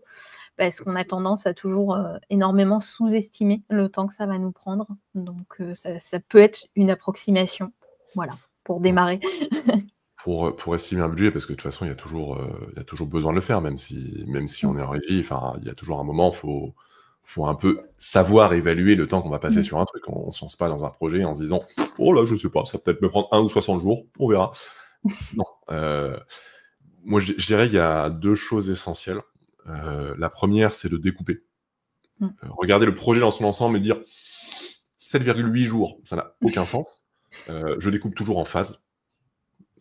Une mission Airtable Make, typiquement, c'est la mise en place de la base, ça c'est la création des interfaces, ça c'est tel processus, il y a des intégrations un peu spécifiques, ça va me prendre un peu plus de temps, cette intégration-là, elle n'est pas énorme, et puis celle-là non plus, ok, je vais mettre une phase automatisation pour toutes les petites automatisations, celle-là ça va me prendre 1 jour pour 3 automatisations, ça va le faire. Et donc je découpe au maximum. Quand je fais une app bubble, je découpe les pages, les parcours utilisateurs, etc. Ce qui fait le plus de sens au niveau de la mission. Donc déjà, toujours découper. On n'évalue jamais une mission dans son ensemble, ça n'a pas de sens. Et ensuite, partir sur la mission la plus petite possible. Alors, c'est pas hyper intuitif. Moi, la première fois que j'ai signé un forfait à 20 000 €, j'étais très content. Fallait pas. Fallait pas être très content. C'est le dernier forfait comme ça que j'ai signé, clairement. Ah non, ça m'a poursuivi pendant des années, ce truc, parce que en fait, un forfait à 20 000 €, en fait, il y a un truc qui colle pas. C'est un truc trop gros pour vraiment pouvoir voir dans les détails exactement tout ce qu'il y a à faire, etc. Et en plus, ça veut dire que s'il y a le moindre grain de sable dans la mission, et sur un truc de cette taille, forcément il y en aura, et pas qu'un seul, ça peut vite déraper. Là, en l'occurrence, un grain de sable, un gros caillou, on va dire, c'était le client qui avait 0 réactivité, il n'a pas répondu à au moins 2/3 de mes mails, et il y a des trucs que j'ai développés, il les a testés 6 mois après, enfin, impossible de bosser dans ces conditions. Et ce truc qui était censé durer 6 mois, ça a duré plus de 2 ans, et c'est même pas encore totalement terminé. Enfin, donc, ça peut paraître un peu contre-intuitif, parce qu'on se dit, forcément, on a envie de faire du chiffre, on a envie de signer le truc le plus gros possible. Bah non, vraiment, sur un truc gros comme ça, si le client veut absolument un forfait, bah vous faites éventuellement un premier forfait pour la première partie, et puis le reste, dans la mesure du possible, vous faites ensuite des packs de jours, ou de la régie, ou alors des petits forfaits les uns après les autres. Mais si vous vous rendez compte que le premier forfait dérape, au moins sur le deuxième, vous pourrez dire je fais x3, comme le boss de Claire. Voilà, j'ai vu qu'avec ce client-là, dans ces conditions-là, ça se passait comme ça. Ok, ben j'apprends et j'adapte. Parce que si vous avez signé vos 40 jours de travail et que vous vous dites en fait, ça va en prendre 100, vous êtes bloqué. Et ça peut torpiller une activité, quoi. Et puis le fait de découper aussi comme ça permet éventuellement, s'il y a un débordement sur une partie, de prioriser déjà les étapes, et s'il y a un débordement sur une, de dire celle-là, on la laisse tomber, quoi. Et il y a un très bon point d'Olivier aussi là sur les paiements. Ouais. Le fait d'être payé souvent, c'est hyper important, notamment sur les gros projets. Parce que, bon, déjà, de base, on démarre jamais une mission sans un acompte. Si c'est une mission à 100 €, éventuellement, vous pouvez vous en affranchir. Mais même pour des missions pas énormes, vraiment, faites toujours un acompte. Mais c'est vrai que sur des missions longues, n'ayez pas un paiement au début, un paiement à la fin. Essayez d'avoir un maximum de paiements étalés, ne serait-ce que pour la motivation. Moi, je me suis retrouvé sur des missions longues à me dire, le dernier paiement, il est loin. Le prochain paiement, il est loin. Et c'est con, parce qu'en fait, on est payé, tout ça, mais vraiment, pour la motivation au quotidien, c'est très, très compliqué. Donc, avoir ce petit truc qui tombe régulièrement, ça fait plaisir, et ça aide aussi à considération. Garder. Une mission de 6 mois, si t'es payé que le 6e mois, bon, bah, tu te mets à bosser qu'à la fin du 5e. Quoi. Je vous rejoins, c'est vachement important d'être découpé, parce qu'il y a aussi, il faut penser à la partie où le client va devoir tester certaines fonctionnalités et faire des retours. Si on développe trop de choses d'un coup et qu'il y a trop de choses à tester, c'est le bordel. Bon, on apprend aussi au fur et à mesure, mais l'avantage, c'est que si on fait déjà, par exemple, sur Airtable, je suis comme Pierre, je vais dire, voilà, la base, c'est à peu près tant de jours de conception. Après, il y aura les vues à créer, etc., les interfaces, et chaque petite chose, je redonne au client pour qu'il essaye, pour qu'il valide, pour passer à la suite, parce que ça m'est arrivé au début d'avoir des clients qui valident. Bon, j'avais pas bien cadré mes CGV, donc ça, on les fait évoluer aussi au fur et à mesure. J'avais pas mis de délai, sauf que quand il valide et puis que 2 mois après, il dit bah non, au final, en fait, ça allait pas, et j'avais pas fait signer le fait qu'il valide, bah après, il faut revenir en arrière, c'est compliqué, donc il faut bien se protéger. Et pour estimer le temps, moi, la petite astuce que j'utilise, peut-être d'autres aussi, c'est que j'ai un document Notion. À chaque fois que je fais des nouvelles automatisations ou autres, je chronomètre le temps que je passe à le faire. Et comme ça, par rapport au type d'automatisation, j'ai des classes un peu automatisation simple, intermédiaire, avancée. Et je sais à peu près pouvoir estimer comme ça le temps que ça me prendra. Ouais, hyper important de se faire une base de données. Enfin, vraiment, suivez votre temps, même si vous ne facturez pas au temps passé, suivez votre temps, parce que comment vous savez si votre estimation est la bonne, si vous ne savez pas le temps que vous avez passé. Et gardez-vous une base de données j'ai fait ça, ça a pris tant de temps, j'ai fait ça, ça a pris tant de temps. Sinon, vous ne pouvez pas progresser, vous ne pouvez pas vous améliorer dans vos estimations. Au bout d'un moment, quand vous avez besoin d'évaluer une tâche, vous irez voir et vous dire, ok, ça je l'ai fait 3 fois, ça a pris tant de temps, ok, je vois dans ce contexte que ça va prendre ce temps-là, et c'est vrai que ça aide énormément d'avoir ce point de référence auquel se rattacher, et essayer aussi de lister de manière exhaustive un peu les choses typiques à faire dans les types de missions que vous réalisez. Typiquement, dans les applications web, il y a des trucs que les clients, souvent, ne décriront pas. C'est pas dans leur cahier des charges. Donc, quand vous êtes débutant ou débutante, vous ne l'inclurez pas forcément dans votre chiffrage, et pourtant, il faut le faire quand même. Typiquement, un espace utilisateur, les logins, gestion du compte, etc. L'espace admin, pour suivre tout ce qui se passe, pour gérer... Et puis, il y a des clients la documentation, les réunions. Et dans certains cas, c'est la moitié du boulot. Donc, ayez conscience de tout ça, faites-vous une base de données aussi exhaustive que possible de ce que vous avez à faire, et comme ça, quand vous démarrez une mission, vous n'êtes pas dans l'inconnu. Ça souligne quelque part le fait qu'être freelance, c'est avoir plusieurs casquettes, et notamment celle de chef de projet. Même si on a choisi d'être freelance quelque part pour faire de la production. Alors justement, moi je suis plutôt de l'autre côté. Je suis plutôt un chef de projet qui, en complément, fait de la production. Mais je pense que la plupart des membres de la communauté que je vois passer sont quand même des gens qui ont une appétence vers le fait de réaliser, mais il ne suffit pas de réaliser.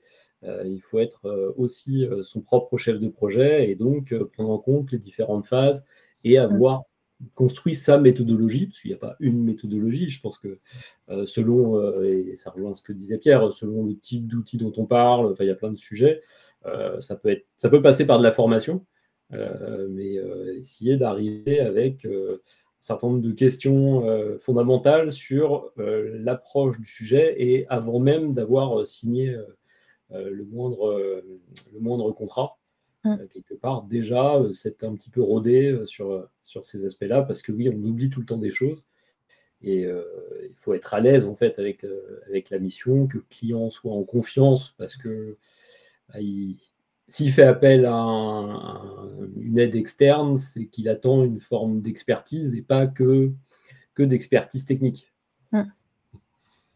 Aussi d'être guidé dans le déroulement de la mission.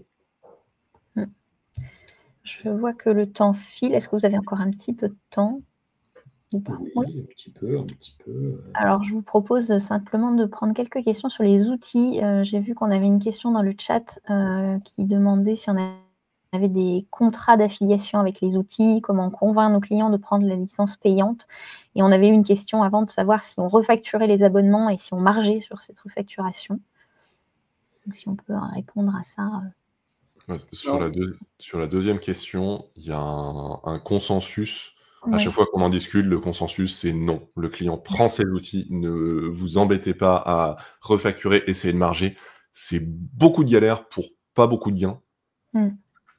Désolé pour l'argument d'autorité, mais vu qu'on en discute souvent et qu'on arrive toujours, je vous laisse sur les autres points. Mais ça n'empêche pas d'avoir un lien d'affiliation, effectivement, et de récupérer un peu de sous sur l'abonnement du client. Alors après, il y a, je pense que beaucoup l'utilisent, mais j'en vois quand même beaucoup qui ne connaissent pas. Il y a Freelance Stack, qui permet aussi d'avoir des prix réduits sur les abonnements. Et moi, je l'utilise, et parfois, je le conseille à des clients. Du coup, j'ai une affiliation aussi dessus. Bon, ça, c'est pas mirobolant, autant en profiter, mais parce que je sais que ça aide les clients. Et j'ai des clients qui le prennent pour après avoir des abonnements réduits sur leurs outils aussi. Donc voilà, après pour motiver, après toi qui travailles beaucoup avec des assos, Claire, c'est pareil, les assos, ils ont des tarifs réduits. Enfin, il y a pas mal de choses qui existent. Ouais. Il y a pas mal d'outils qui font des tarifs réduits, même quand c'est pas affiché, on peut leur demander aussi. Et après, comment le vendre aux clients? Moi, souvent, en fait, ça s'est fait assez naturellement. C'est-à-dire que quand il y a une version gratuite, on commence sur la version gratuite, on fait ce qu'on peut.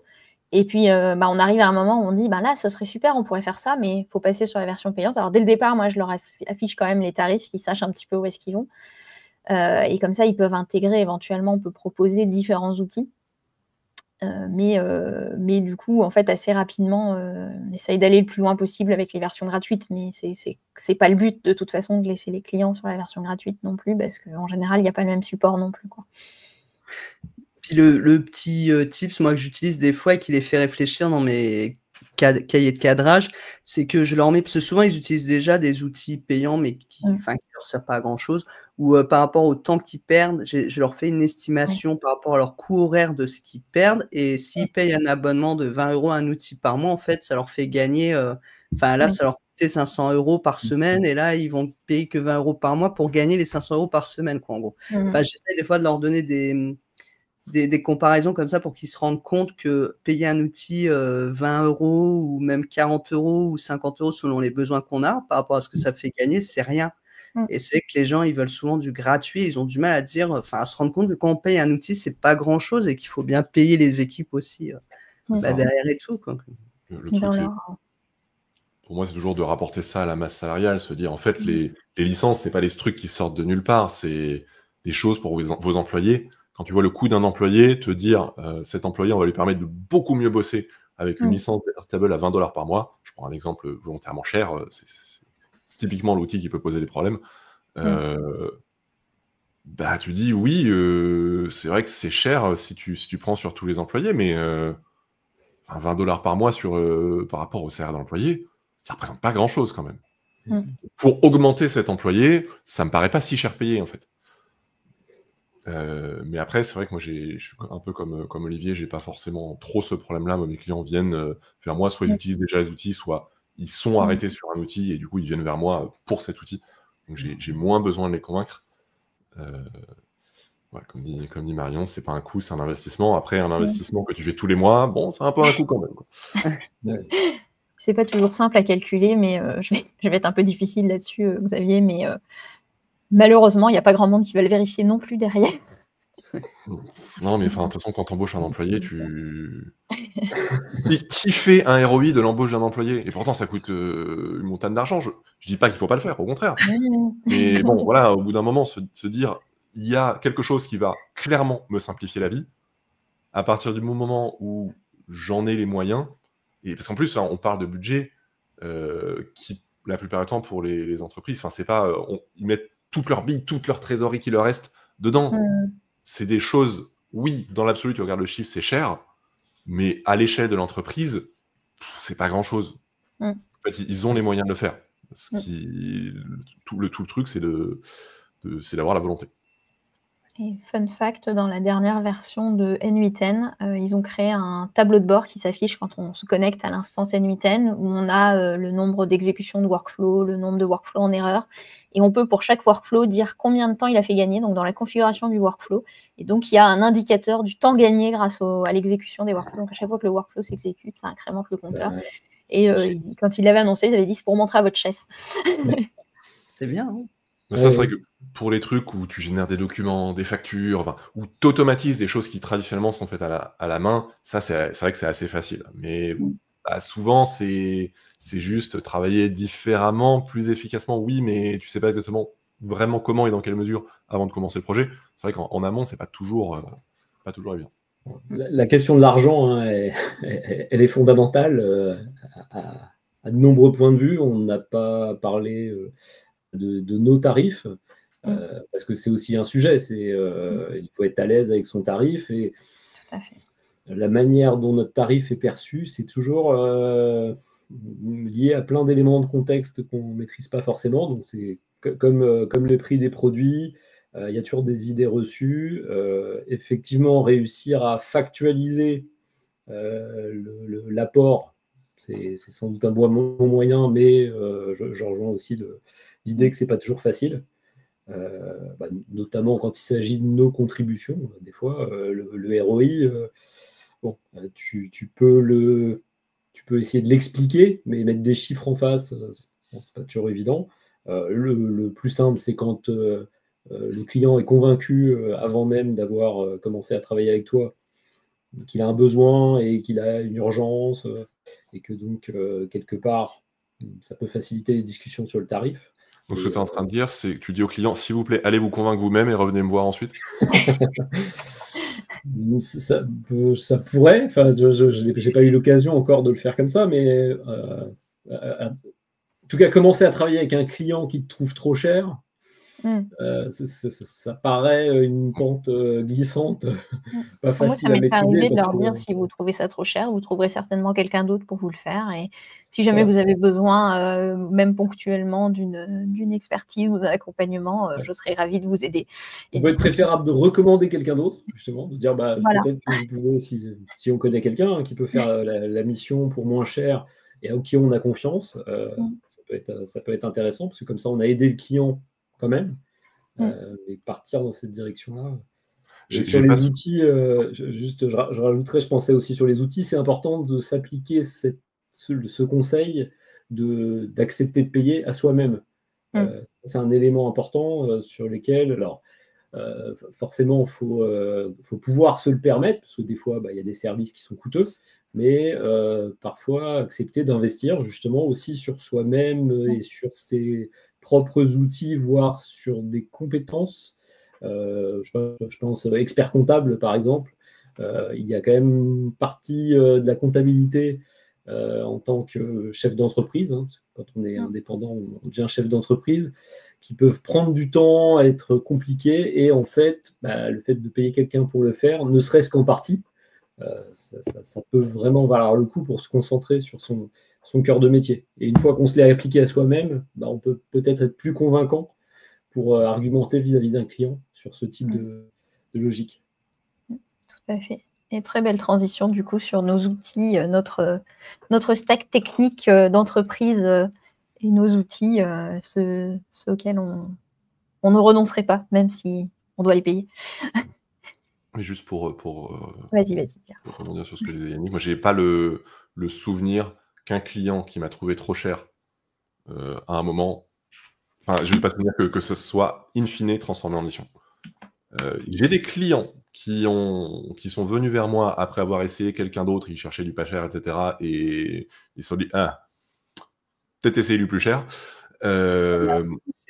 Mais même si ça arrive, ce sera pas forcément avec la première personne qu'ils ont vue et qu'ils ont trouvé trop cher, parce que en fait, il y a un biais, il y a une première impression qui fait que tu peux ramer autant que tu veux, tu dévaloriseras ton travail et pour autant, soit tu bosseras pas avec le client, soit en fait, ça va être une galère pas possible parce que tu vas sous-presser le truc et il va être chiant. Les clients qui payent le moins ne sont pas ceux qui ont le moins d'exigences, loin de là. Donc voilà, faut assumer son prix, quel qu'il soit. Sauf s'il est pas assez cher. Dans ce cas-là, ne l'assumez pas, augmentez. Venez dans la communauté No Code France, on va vous rassurer. Oui, je pensais à ça tout à l'heure quand tu parlais de la mission à 20 000 euros. Ouais. Je me disais, bah, ça dépend de qui on parle, en fait, puisque selon notre tarif, tu vois, Xavier, c'est 2 jours peut-être à 20 000 euros.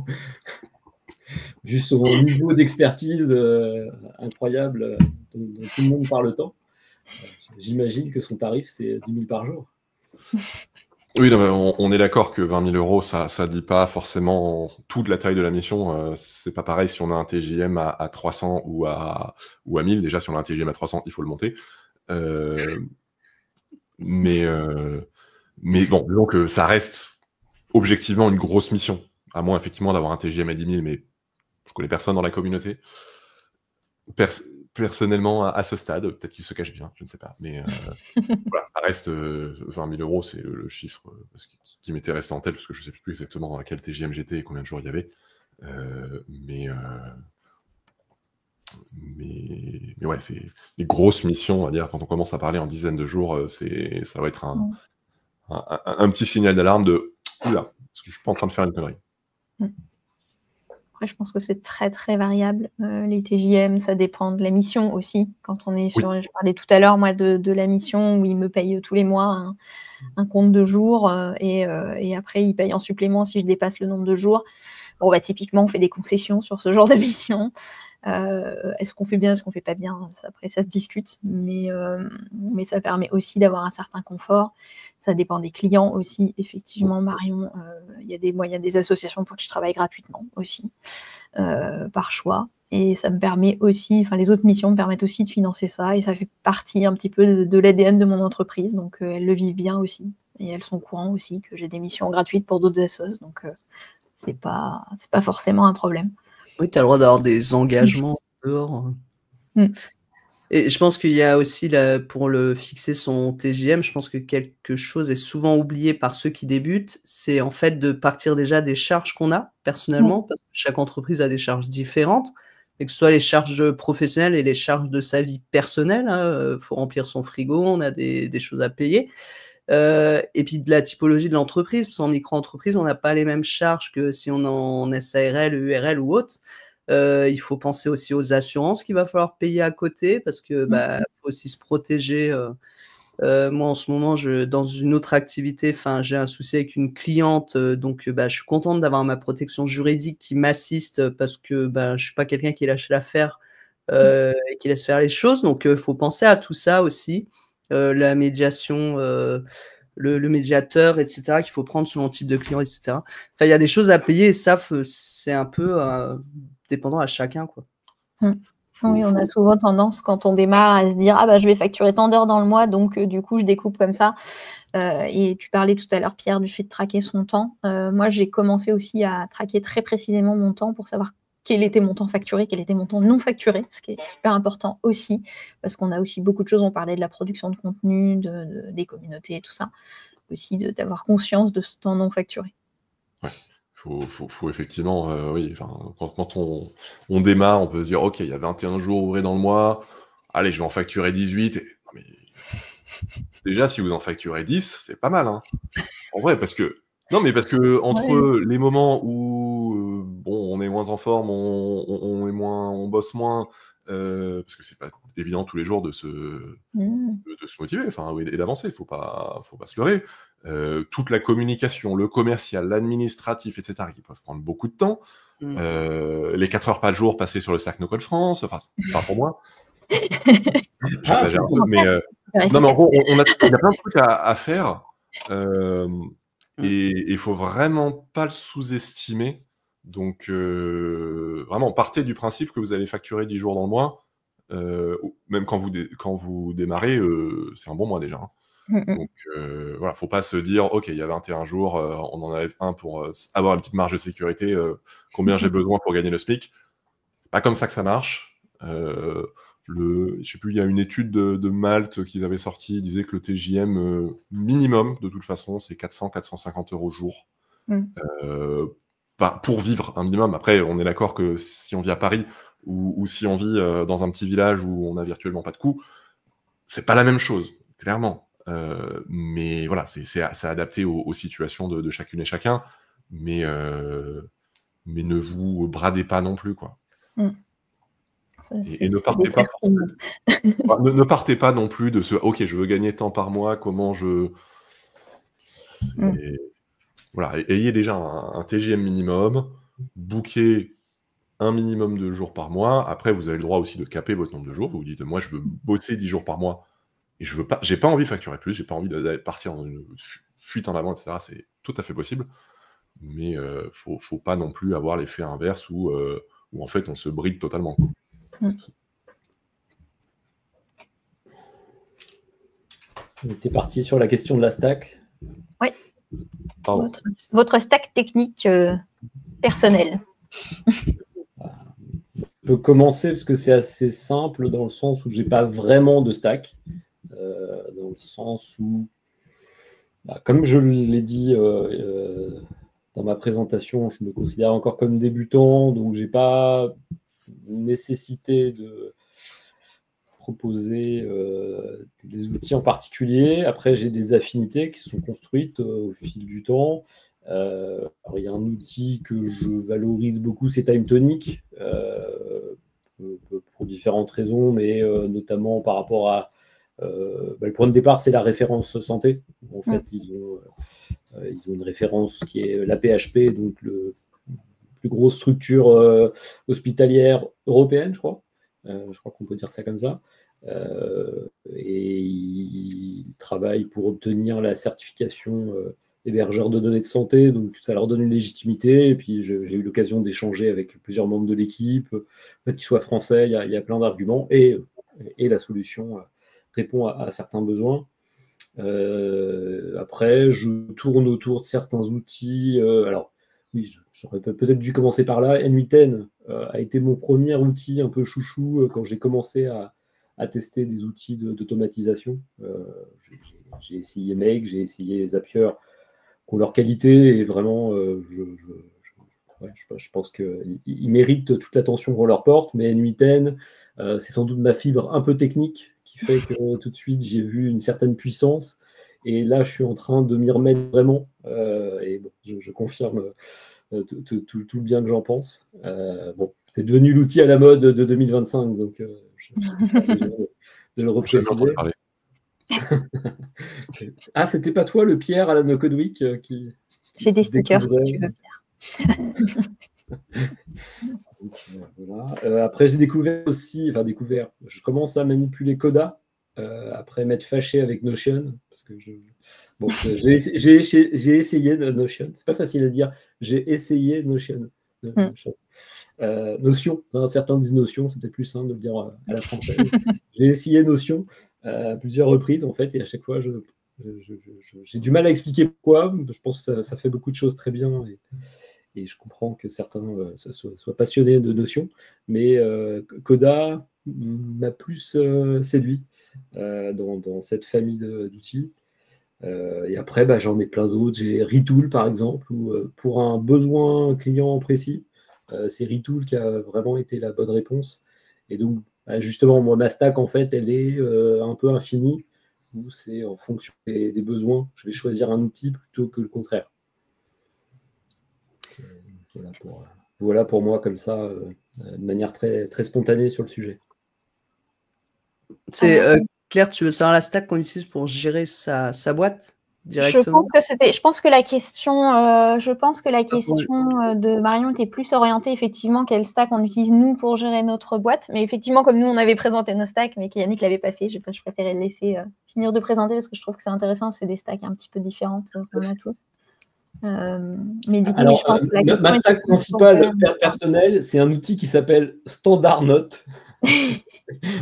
En fait, j'ai fini par accepter l'idée que avoir des notes comme ça, un peu en bazar, c'était ma manière de vraiment centraliser l'information. Donc, je ne suis pas sûr que ça fonctionne avec tout le monde, mais quand c'est trop structuré, je finis toujours par abandonner parce que mon cerveau n'est pas conçu comme ça. Donc, clairement, faut trouver le fonctionnement et les outils qui nous conviennent. Essayer de se mettre à quelque chose parce que c'est à la mode, parce qu'on se dit non, mais faut que tu utilises ça, c'est ça qui est bien. C'est pas une bonne idée. Moi, j'utilise pas mal Airtable parce que j'ai commencé par là, donc ça centralise toutes mes entreprises, ma gestion de la com digitale et tout. J'automatise tout de là, ma compta, machin et tout. J'utilise Make pour les automatisations.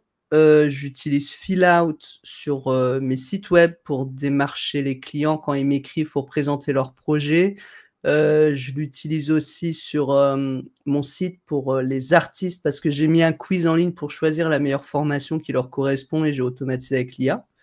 Et j'utilise Notion pour la partie documentaire surtout.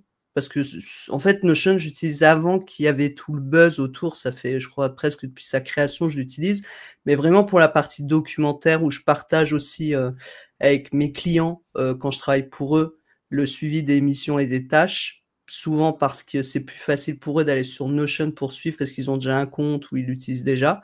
Et pour moi, toutes les notes que je fais quand j'ai des rendez-vous ou autres, toute la base documentaire est sur Notion.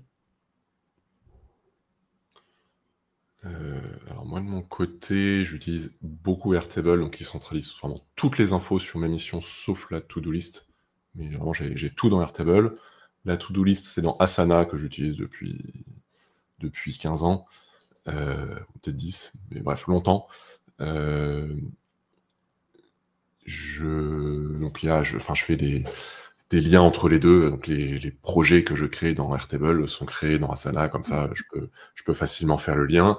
J'utilise Harvest pour le suivi du temps. Donc Harvest a une intégration à Asana. Donc je traque mon temps en pratique depuis Asana. Quand je commence une tâche, je lance le chrono. Tous les soirs, donc je vais dans Harvest, je récupère mes temps, je récupère les tâches Asana liées, et je récupère les projets dans Airtable qui sont liés aux projets des tâches Asana. Donc, comme tout est lié, ça me permet de récupérer dans Airtable directement les temps que je passe, tout en ayant une expérience fluide et naturelle. Je n'ai pas besoin d'entrer un formulaire Airtable à chaque fois que je fais un temps, ça m'aurait rendu dingue. Mais du coup, ça me permet, voilà, tous les matins, tous les lundis matins, j'ai une automatisation qui va dans ma base Airtable, qui prend les factures qui n'ont pas encore été payées, les temps qui ont été passés la semaine d'avant, le budget, etc., qui envoie ça à mes clients concernés. Enfin, ça m'aide vraiment énormément. J'utilise beaucoup de Make. Et un outil qui me sert pas mal aussi, c'est Calendly. Pour mes rendez-vous clients, pour vendre du coaching aussi, je fais pas mal de séances de coaching. C'est vrai que c'est pratique, ça fait et réservation et paiement. Coaching-nocode.fr, si ça vous intéresse. Désolé pour l'instant, auto-promo. Notion pour la prise de notes essentiellement, et pour mes espaces clients. Je mets un espace à disposition des clients pour chaque mission, où je centralise vraiment toutes les infos. Et aussi Clap, c'est L-A-A-P, mais même si j'envisage éventuellement d'en changer, je fais des journaux de développement. En gros, quand j'ai développé une fonctionnalité ou une app, ou que je veux faire une petite vidéo de formation, etc., j'utilise cet outil-là. C'est le classique capture d'écran et je parle à côté. Mais comme ça fait des vidéos assez compactes, avec un mode qui est pas mal aussi, où les clients peuvent commenter directement dans la vidéo. À un moment, dans un timestamp, ils disent « Ok, moi j'ai une là-dessus, etc. » Et en fait, c'est bête, mais dans la communication client, il y a un truc qui est toujours compliqué.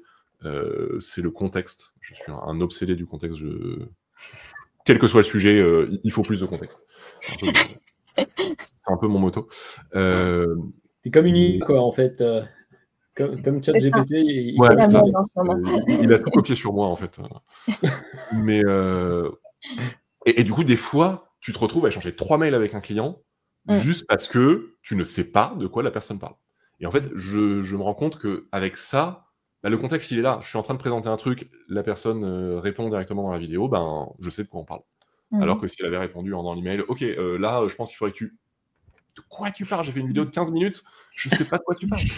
Ça arrive voilà, donc, c'est bête, mais en fait, des trucs comme ça aide vraiment à fluidifier beaucoup le fonctionnement. Et voilà, je dis pas qu'il faut absolument prendre cette stack plutôt qu'une autre, mais c'est important de trouver les outils pour les différents usages. Et quand on identifie un besoin, on ajoute un outil. Et il y a des gens qui disent « Ah, mais de toute façon, il ne faut pas trop d'outils, il en faut un, éventuellement deux. » Je trouve ça con. Il y a des gens qui s'y perdent s'ils ont plus d'un outil. Soit, faites ça. Mais avoir comme règle, il faut pas avoir plus d'un outil ou plus de X outils. Je comprends pas trop la logique. Ok. Des stacks très variés, en fait. Et moi, je change tout le temps, donc comme ça. Olivier, tu as mentionné un outil que je ne connais pas. Ça s'appelle Téléphone. Que tu peux développer ce que c'est. Mais je ne connais pas du tout. Les clients n'ont pas mon numéro de téléphone. Plus Minitel que téléphone. Aujourd'hui, on parle de chèque, on parle de téléphone, on parle de Minitel. Non, mais c'est ouf. Tout à fait. Moi, pour le coup, assez rapidement, je me suis donné comme règle de pas d'appel avec mes clients. On fait des visios qui sont planifiés en avance. Certains clients pour qui je gère les opérations ont mon numéro s'il y a une urgence. Ça me paraît tout à fait normal. Mais j'ai pas un client qui m'appelle parce qu'il pense à un truc et là il dit « Ah, tiens, je vais en discuter avec Pierre. » Parce qu'en fait, je trouve que c'est un manque de respect absolu de me dire je sais pas ce que tu fais, mais j'ai envie de t'arrêter. Parce que là, j'ai envie de te parler. C'est pas comme ça que ça marche. Je suis pas à sa disposition en permanence. Il me paye pas à temps plein pour que je sois à sa disposition, quoi. Moi, j'ai 2 numéros et du coup, j'en ai un qui est désactivé en dehors de mes horaires de travail. C'est celui-là que je leur donne. Tu utilises quoi, on-off? Non, j'avais un deuxième numéro, en fait, que j'ai sur un tout petit forfait mobile. puisque je les appelle pas, j'ai pas besoin vraiment de forfait. Mais du coup, ça me permet juste de recevoir et même avec certains, on a parfois besoin d'avoir un WhatsApp en commun et comme ça, c'est ce numéro-là aussi qu'ils ont. Moi, j'ai même pas d'histoire de heures de travail, pas d'heures de travail. C'est pas m'appelez pas en dehors des heures, c'est juste m'appelez pas. Oui, mais globalement, c'est m'appelez pas. Faut pas Mais déranger. je sais aussi que j'ai une cliente qui fonctionne beaucoup comme ça, mais on s'est mis d'accord que si elle m'appelait que ça m'arrangeait pas, je décrocherais pas Oui. et que je la rappellerai plus tard. Et voilà. Donc ça permet aussi de gérer éventuellement et de se séparer. Si des clients regardent cette vidéo parce qu'ils s'intéressent à comment on travaille, laissez des messages vocaux si vous appelez au lieu d'appeler 15 fois sans N'envoyez message. pas des vocaux. Laissez un message sur le répondeur, mais n'envoyez pas des vocaux.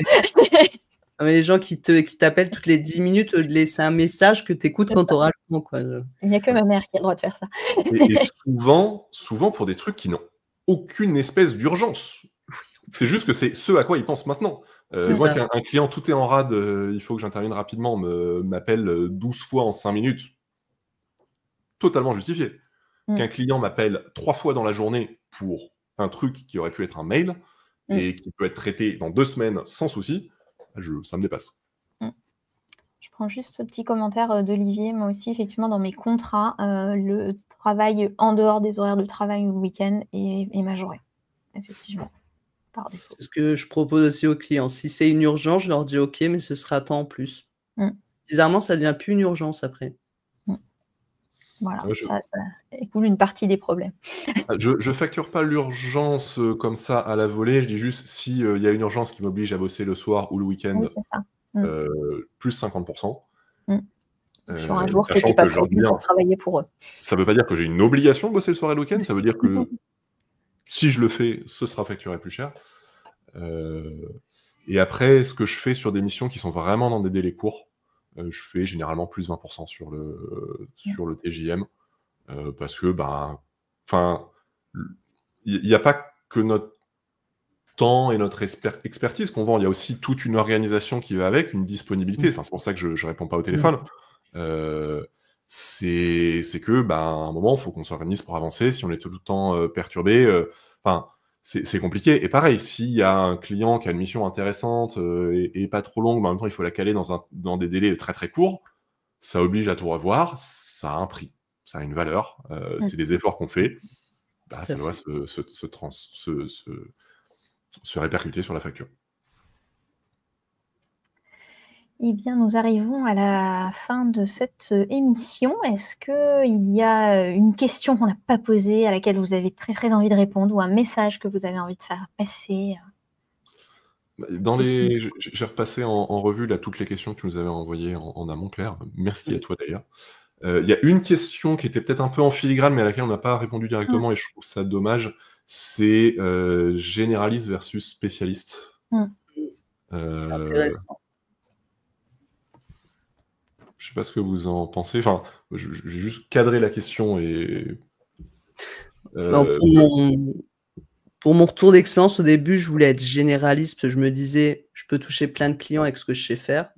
Et c'est quand j'ai travaillé à la coach personal branding qu'elle m'a dit, mais t'es con, t'es un organisme de formation, t'as déjà travaillé pour des organismes, du coup, niche-toi. Donc, je me ferme pas à d'autres gens, mais c'est que depuis que je me suis niché vraiment sur un public que je comprends bien, les gens viennent plus facilement à moi. Donc, je pense que m'être niché, c'était une bonne chose. Après, je sais que pour d'autres, c'est peut-être moins évident parce qu'on n'a peut-être pas non plus une niche préférentielle. Mais dans mon cas, en tout cas, ça a mieux marché quand je me suis niché. Du coup, plutôt comme Yannick, une spécialisation sur une thématique et un secteur d'activité, plus que sur des outils spécifiques. C'est ça. Oui, je ne suis pas niché sur un outil. Alors après, j'ai une stack que j'utilise. Comme je disais au début, si je n'ai pas les compétences, si je vois que le projet devrait être développé sur un autre outil et que je n'ai pas les compétences, j'enverrai vers d'autres prestataires. Parce que la spécialisation, on peut se spécialiser sur des outils, c'est peut-être la première chose qui nous vient à l'esprit, mais on peut se spécialiser sur un secteur d'activité, sur un métier. Moi, je parle au RH, par exemple, ou au secteur de la formation, ou aux opérations, etc. On peut se spécialiser sur un type de problématique en particulier. On peut se spécialiser sur beaucoup de sujets, même sur une approche en particulier. Toi, Claire, je pense que tu te présenterais plutôt comme généraliste, Mm. mais en même temps, ton approche est en fait spécialisée dans le sens où Oui. tu as un parcours dans l'IT, tu Ouais. as cette approche-là Oui. Et et après, c'est ça la spécialité aussi.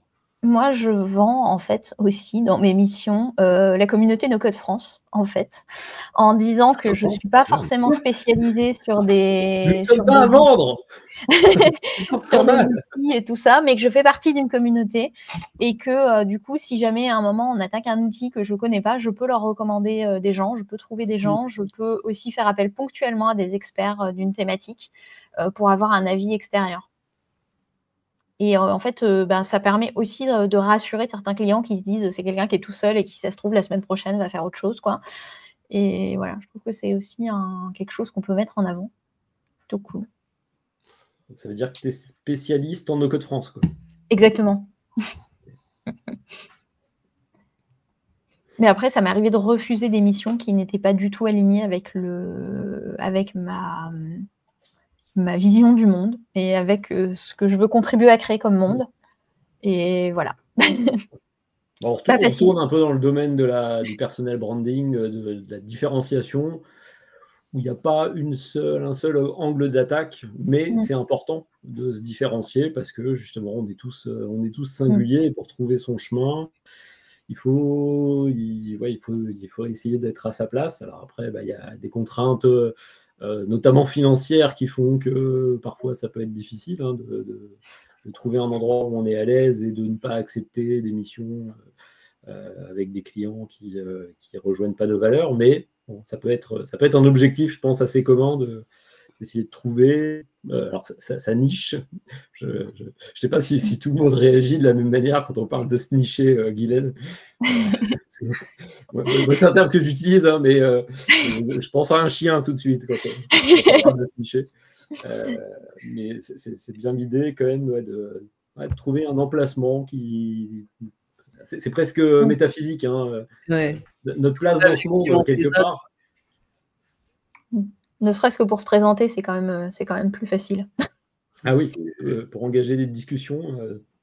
En vrai, au quotidien, il n'y a pas un qui est meilleur que l'autre. Il y a des gens qui font l'un ou l'autre, un peu les deux, et ça marche très bien, c'est pas un souci. Là aussi, c'est en fonction de ce que vous voulez.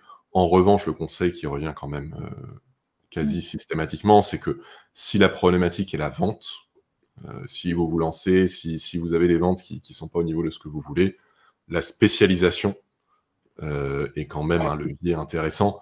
Ça ne veut pas dire que vous ne prendrez jamais de missions qui sortent de ce domaine de spécialité que vous affichez, mais communiquer sur un profil généraliste, c'est très très compliqué. Qu'est-ce que vous vendez exactement ? Plus vous êtes spécialisé, plus vous allez pouvoir utiliser un vocabulaire qui parle à votre cible, plus vous allez avoir des messages clairs à faire passer. Si vous dites, alors moi je suis généraliste no code, cool. À quoi tu sers? Qu'est-ce que tu m'apportes? Et même vous ne pouvez pas répondre à cette question. C'est pas que la personne est mal intentionnée, c'est que par quoi tu commences? Donc, dire je suis spécialiste des outils qui facilitent le quotidien de la fonction RH, je ne sais pas ce que les RH aujourd'hui, c'est beaucoup plus clair. On peut partir sur les exemples précis, on peut donner des cas d'outils, de clients, etc. Sinon, en fait, vous aurez passé tout le call à essayer d'expliquer ce que vous faites et vous n'aurez pas pu commencer à expliquer vraiment ce que vous pouvez apporter à un client. Et je vois Lucie qui disait au début, quand on parlait du personal branding, elle dit aussi faut savoir bien communiquer pour attirer les bons clients. Moi, je sais qu'au début, justement, j'étais trop généraliste dans ma communication et j'ai des startups et tout qui m'écrivaient pour des projets Bubble ou des applications que je faisais pas. Et en plus, j'avais pas envie de travailler avec ce genre de public parce que je parlais pas le même langage qu'eux. Enfin, je raisonnais pas avec eux.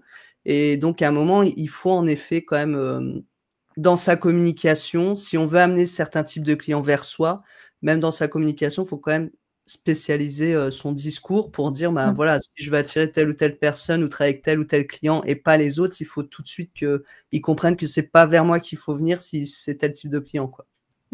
Moi, c'est assez amusant parce qu'effectivement, quand je présente en général, il y a toujours un moment dans la conversation où le client me dit: «Est-ce que ça a suffisamment d'impact pour toi?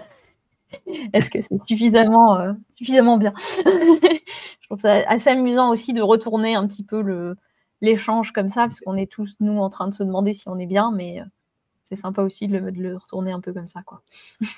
Je rebondis sur le commentaire de Marion qui dit qu'il faut savoir se pitcher comme une start-up. C'est vrai qu'il y a cette notion de comment on se présente. Alors l'exercice du pitch en soi est un exercice particulier, mais il y a cette idée de comment on se pitch, comment on se présente. Ayez juste déjà une phrase pour présenter ce que vous faites. Si vous savez pas comment expliquer en une phrase ce que vous faites, bah faut... Il y a peut-être pas de no-code dans cette phrase. Probablement pas. Probablement pas. Ça peut être un élément important, hein, pour ceux qui justement se lancent, parce qu'on voit souvent arriver dans la communauté justement des profils de je veux devenir product builder no code par exemple. Pour un client, ça veut peut-être rien dire du tout, et au contraire, ça peut donner plein d'idées reçues sur ce qu'on apporte ou pas. Alors que, et j'ai vu un commentaire d'Olivier sur le sujet, j'apporte la solution à son problème. C'est bien ça en fait, c'est de pouvoir décrire d'une certaine manière à quel problème on répond. Et c'est pas toujours simple, hein, à formuler, mais parler des outils, de la famille d'outils qu'on utilise, c'est un peu risqué, sauf à vouloir être identifié que comme ça, ce qui est possible, hein, mais parce que je pense qu'il y a des agences no-code qui se présentent comme ça, et ça peut marcher parce qu'il y a des clients qui cherchent des spécialistes du no-code, mais bon, quelle pérennité ça a, et selon les clients qu'on vise, est-ce que c'est pertinent? Il faut se poser la question, c'est important. Oui, les mots qu'on utilise doivent être les mots de nos clients, pas nos mots à nous, pas les mots de la communauté, et ça n'a pas grand-chose à voir. Donc, parlez de vos clients, de leur quotidien, de leurs problèmes. D'ailleurs, c'est une erreur qu'on voit assez souvent. On parlait de communiquer il y a 3h30 quand ce live a commencé. On disait, OK, on peut communiquer sur LinkedIn, YouTube, etc. Mais quand vous communiquez, sachez à qui vous communiquez. Souvent, les gens font des vidéos ou des posts pour les freelances. Ils se parlent à eux-mêmes, en fait. Et si c'est ce que vous voulez faire, mais il n'y a aucun souci avec ça. Juste sachez que c'est pas comme ça qu'on récupère les clients. Du moins, c'est pas le plus simple. Parce que si vous voulez parler à vos clients, parlez à vos clients. Parlez pas, oh là là, vous avez vu la dernière mise à jour de Make, j'ai vu une astuce qui permet de... je dis ça, c'est typiquement le genre de post que moi je fais, mais je pose pas plus que ça pour avoir des clients, donc ça me dérange pas. Mais si c'est votre stratégie de communication, dites-vous, mais pourquoi faire? À quoi ça sert? Parlez à vos clients, parlez de vos clients, de leurs problèmes. C'est le meilleur moyen de leur parler, de les toucher, en fait. Et Claire, si on a encore 2 minutes, je trouve qu'il y avait une question intéressante. Alors, je ne l'ai plus en tête, mais sur la place des femmes. Moi, je disais, c'est mon côté un peu féministe qui ressort. Je pensais que c'était peut-être important d'en parler, mais je vois qu'il y a beaucoup de femmes déjà dans le chat, ce que tu disais au début. Je crois que la question, c'était pourquoi il y a pas assez de femmes, ou je ne sais plus comment c'était tourné. Bloque un peu la représentativité, parce qu'en fait, dans la partie, en tout cas visible, en fait, on se rend compte, voilà, typiquement dans ce genre de live, de chat, qu'il y a pas mal de femmes, et que c'est pas forcément celles-là qui sont le plus visibles que ce soit sur LinkedIn, dans les événements. Et donc, du coup, qu'est-ce qui bloque cette représentativité, et comment on peut augmenter la place des femmes dans tout ça? Et je voulais justement parler chez No Code France. On voit quand même tous les acteurs de No Code France, quand il y a des événements qui sont organisés, je trouve que le côté représentatif est là quand même. Voilà, on voit les derniers événements, on t'a vu Claire, on a vu Élise Richard, on a vu Manon, on a vu pas mal de femmes qui sont dans le milieu. Je trouve que chez No Code France, c'est assez représentatif. J'ai l'impression qu'en tout cas, tout est fait pour que la place soit donnée à tout le monde. Par contre, c'est vrai qu'il n'y a pas longtemps sur LinkedIn, j'ai vu quelqu'un qui avait organisé un événement, mais c'était, je sais plus si c'était vraiment sur le no-code, si c'était sur l'automatisation, et il y avait principalement que des hommes sur les photos, et je m'étonnais un peu, et je pense que, alors il dit, mais les femmes étaient invitées, je suis mais la manière dont ton événement était présenté, tu parles aux hommes, Et c'est bizarre hein, de dire ça, tu parles aux hommes, mais c'était le truc un peu, ouais, on est des boss, allez les gars, on va tout défoncer sur le marché. Enfin, c'était un peu le discours monnaie qui gling gling et tout. Et j'ai l'impression que ça attire plus, alors je vais pas dire tous les hommes parce qu'ils rentrent pas tous dedans, mais j'ai l'impression que les femmes vont aller moins vers ce genre d'événement pour se montrer, dire on sait faire d'autres choses. Et j'ai l'impression qu'aujourd'hui, il y a que dans le no-code, il y a que chez No Code France où on voit un discours vraiment qui est ouvert pour attirer tout le monde, quoi. Et mettre en avant. On essaye. C'est la meilleure communauté du monde, hein. On ne cessera de le répéter. Mais et au-delà. Presque sans exagérer. Hein. Pourquoi se limiter au monde, finalement? Pour Je pense facilement du système solaire. Très concrètement, Guylaine, parce que moi j'ai la problématique sur les événements N8N, et au dernier événement N8N, tous les speakers étaient des hommes. Effectivement, c'est vraiment une démarche en plus d'aller chercher des femmes aussi pour parler dans ces événements-là. Et je sais que côté Meetup, No Code France, ils font un énorme travail pour faire en sorte d'avoir, si possible, la parité, voire plus. Et on en parlait avec Amandine, notamment, qui œuvre énormément dans ce domaine-là et qui me disait que, notamment dans les communications pré- et post-event, elle choisissait principalement des photos de femmes, parce que un homme viendra, même si c'est des photos de femmes, une femme ne viendra pas forcément s'il n'y a que des photos d'hommes. Donc, pousser un petit peu dans ce sens-là. Et on se posait la question aussi, effectivement, de faire en sorte d'attirer plus de femmes dans ces événements-là, de pouvoir les mettre en avant. Pour l'instant, moi, j'arrive quand même à avoir à peu près un tiers de femmes dans les événements N8N dans le public, qui me disent qu'elles se sentent pas forcément compétentes pour aller parler de l'autre côté, mais qu'elles sont très contentes de venir et qu'elles reviendront parce qu'elles se sont bien senties dans l'événement. Donc ça fait super plaisir aussi. Je pense qu'il y a peut-être encore plus le syndrome de l'imposteur par rapport aux hommes Enfin, dans la personnalité, il faut le dire aussi, les femmes sont un peu plus dans l'intériorité. Les hommes ont plus de facilité, j'ai l'impression aussi, à venir échanger, parler de ce qu'ils savent faire. D'ailleurs, même dans le domaine du salariat, il y a plein d'études qui montrent que les hommes ont plus de facilité à demander des augmentations que les femmes, parce que les femmes ont encore plus... Enfin, je pense que c'est dû à l'historique, hein, mais ce sentiment qu'on doit un peu se taire par rapport aux hommes, même si ça a évolué et que les hommes, ils peuvent pas grand-chose aujourd'hui. Mais il y a un peu cette éducation encore où nous, on doit rester à notre place. Et c'est vrai que, comme disait Marion, depuis qu'elle dit dans ses meet-ups, c'est des femmes qui organisent, ils ont clairement plus de femmes. Et c'est vrai que sur LinkedIn, c'est pareil, je vois pas beaucoup de femmes qui osent se poster. Alors, on a peut-être un problème, nous aussi, encore plus avec notre fille que les hommes, je ne sais pas. Mais moi, j'ai plein de clientes aussi, je leur dis, mais il faut que tu montes ta tête, il faut que tu parles de toi. Elles font, oui, mais j'aime pas, je veux pas me montrer. Et si j'ai un conseil pour les freelances, en tout cas femmes, c'est oser vous montrer. Voilà, c'est compliqué de dire qu'il faut avoir confiance en vous, mais il faut oser se montrer parce que ça, c'est important aussi. Il faut que les gens ils vous voient. Si vous voulez que les clients ils viennent vous voir, il faut qu'ils sachent à qui ils ont affaire, la personne qu'ils ont affaire. Et même si c'est compliqué, et il ne faut pas croire que nous, quand on poste nos photos, on a plus confiance que vous. Je parle aux femmes qui ont peur de se poster. Moi, parfois, on me dit, oui, mais toi, on te voit, tu fais des vidéos YouTube, tu fais des stories, Je fais, mais c'est pas pour ça que j'aime me voir, en fait. Voilà, et il y a une question de l'image, mais je pense pour les hommes aussi, hein, c'est juste qu'ils en parlent peut-être moins, mais la question de l'image, à un moment, il faut se montrer et il faut se dire que c'est pas parce que les autres se montrent qu'ils ont plus confiance en eux. Enfin, voilà. Il faut faire des live Twitch. La sous-représentation, malheureusement, est logique parce que les mêmes biais que partout s'appliquent. Enfin, ce que tu dis, Guylaine, il y a une tendance beaucoup plus forte à l'autocensure chez les femmes, qui n'est pas du tout liée à leur nature intrinsèque, mais juste un conditionnement sociétal. Un homme, beaucoup d'hommes auront facilement la confiance, même sans les compétences. Beaucoup de femmes n'auront pas la confiance, même avec les compétences. C'est un travail de longue haleine. Et ce qu'il y avait à une époque dans la communauté et le mouvement, c'était un peu une conviction que non, mais c'est bon, le no-code, c'est inclusif, c'est plus facile. Donc, du coup, les femmes peuvent le faire aussi. Et allez, hop, c'est bon, on a l'étiquette inclusif et c'est tout.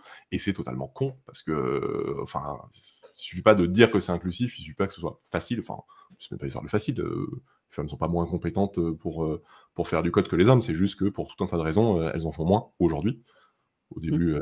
Au début du développement, les développeuses étaient uniquement des femmes avant que les hommes jugent que c'était un métier pour eux.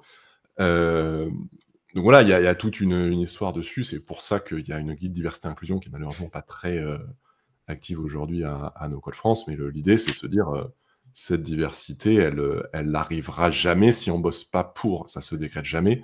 On n'y arrive jamais. On ne l'a jamais atteint. C'est toujours un work in progress, quoi.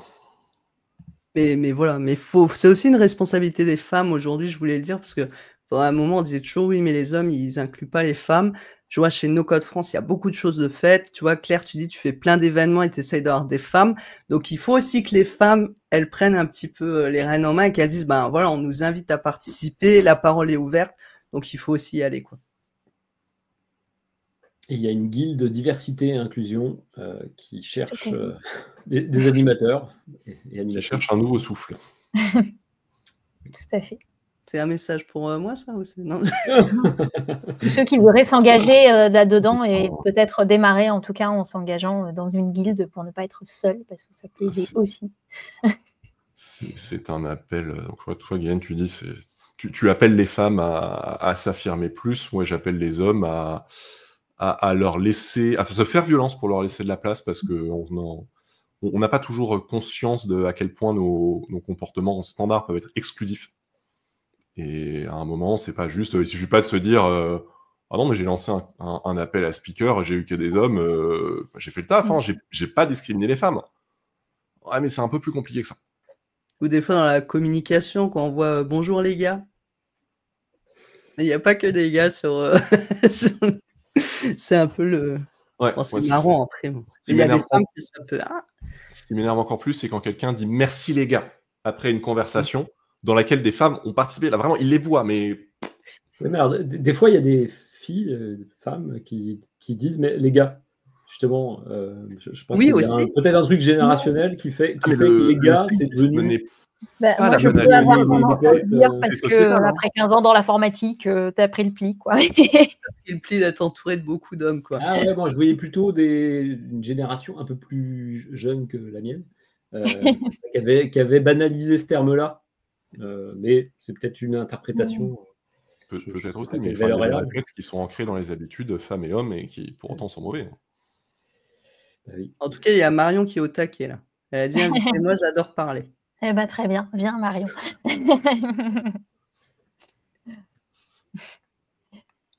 Eh bien, parfait. Ben, merci beaucoup. Merci d'être venu répondre à toutes ces questions. Et du coup, on se retrouve aussi sur le Slack pour d'autres questions. N'hésitez pas aussi à aller faire un tour. Du coup, on a parlé de Notion tout à l'heure, sur le Notion de l'association, dans lequel on a essayé de regrouper pas mal de questions qui sont fréquemment posées avec un petit peu le consensus de la communauté. N'hésitez pas à proposer aussi si vous souhaitez enrichir cette page-là. Elle est tout à fait ouverte à être enrichie. Et puis, on se retrouve bientôt ici ou ailleurs. Merci. Donc là, il ne faut pas dire salut les gars, c'est ça? Et puis, ni salut les jeunes, parce que c'est pareil. Non, mais il n'y a pas de jeunes ici, de toute façon. Non, on a déjà acté que. Non, à vous les studios. Encore une fois, tout le monde est la bienvenue et tout le monde est légitime. On voit beaucoup de gens aussi qui se censurent pour streamer, juste même des fois pour poster ou pour répondre sur Slack.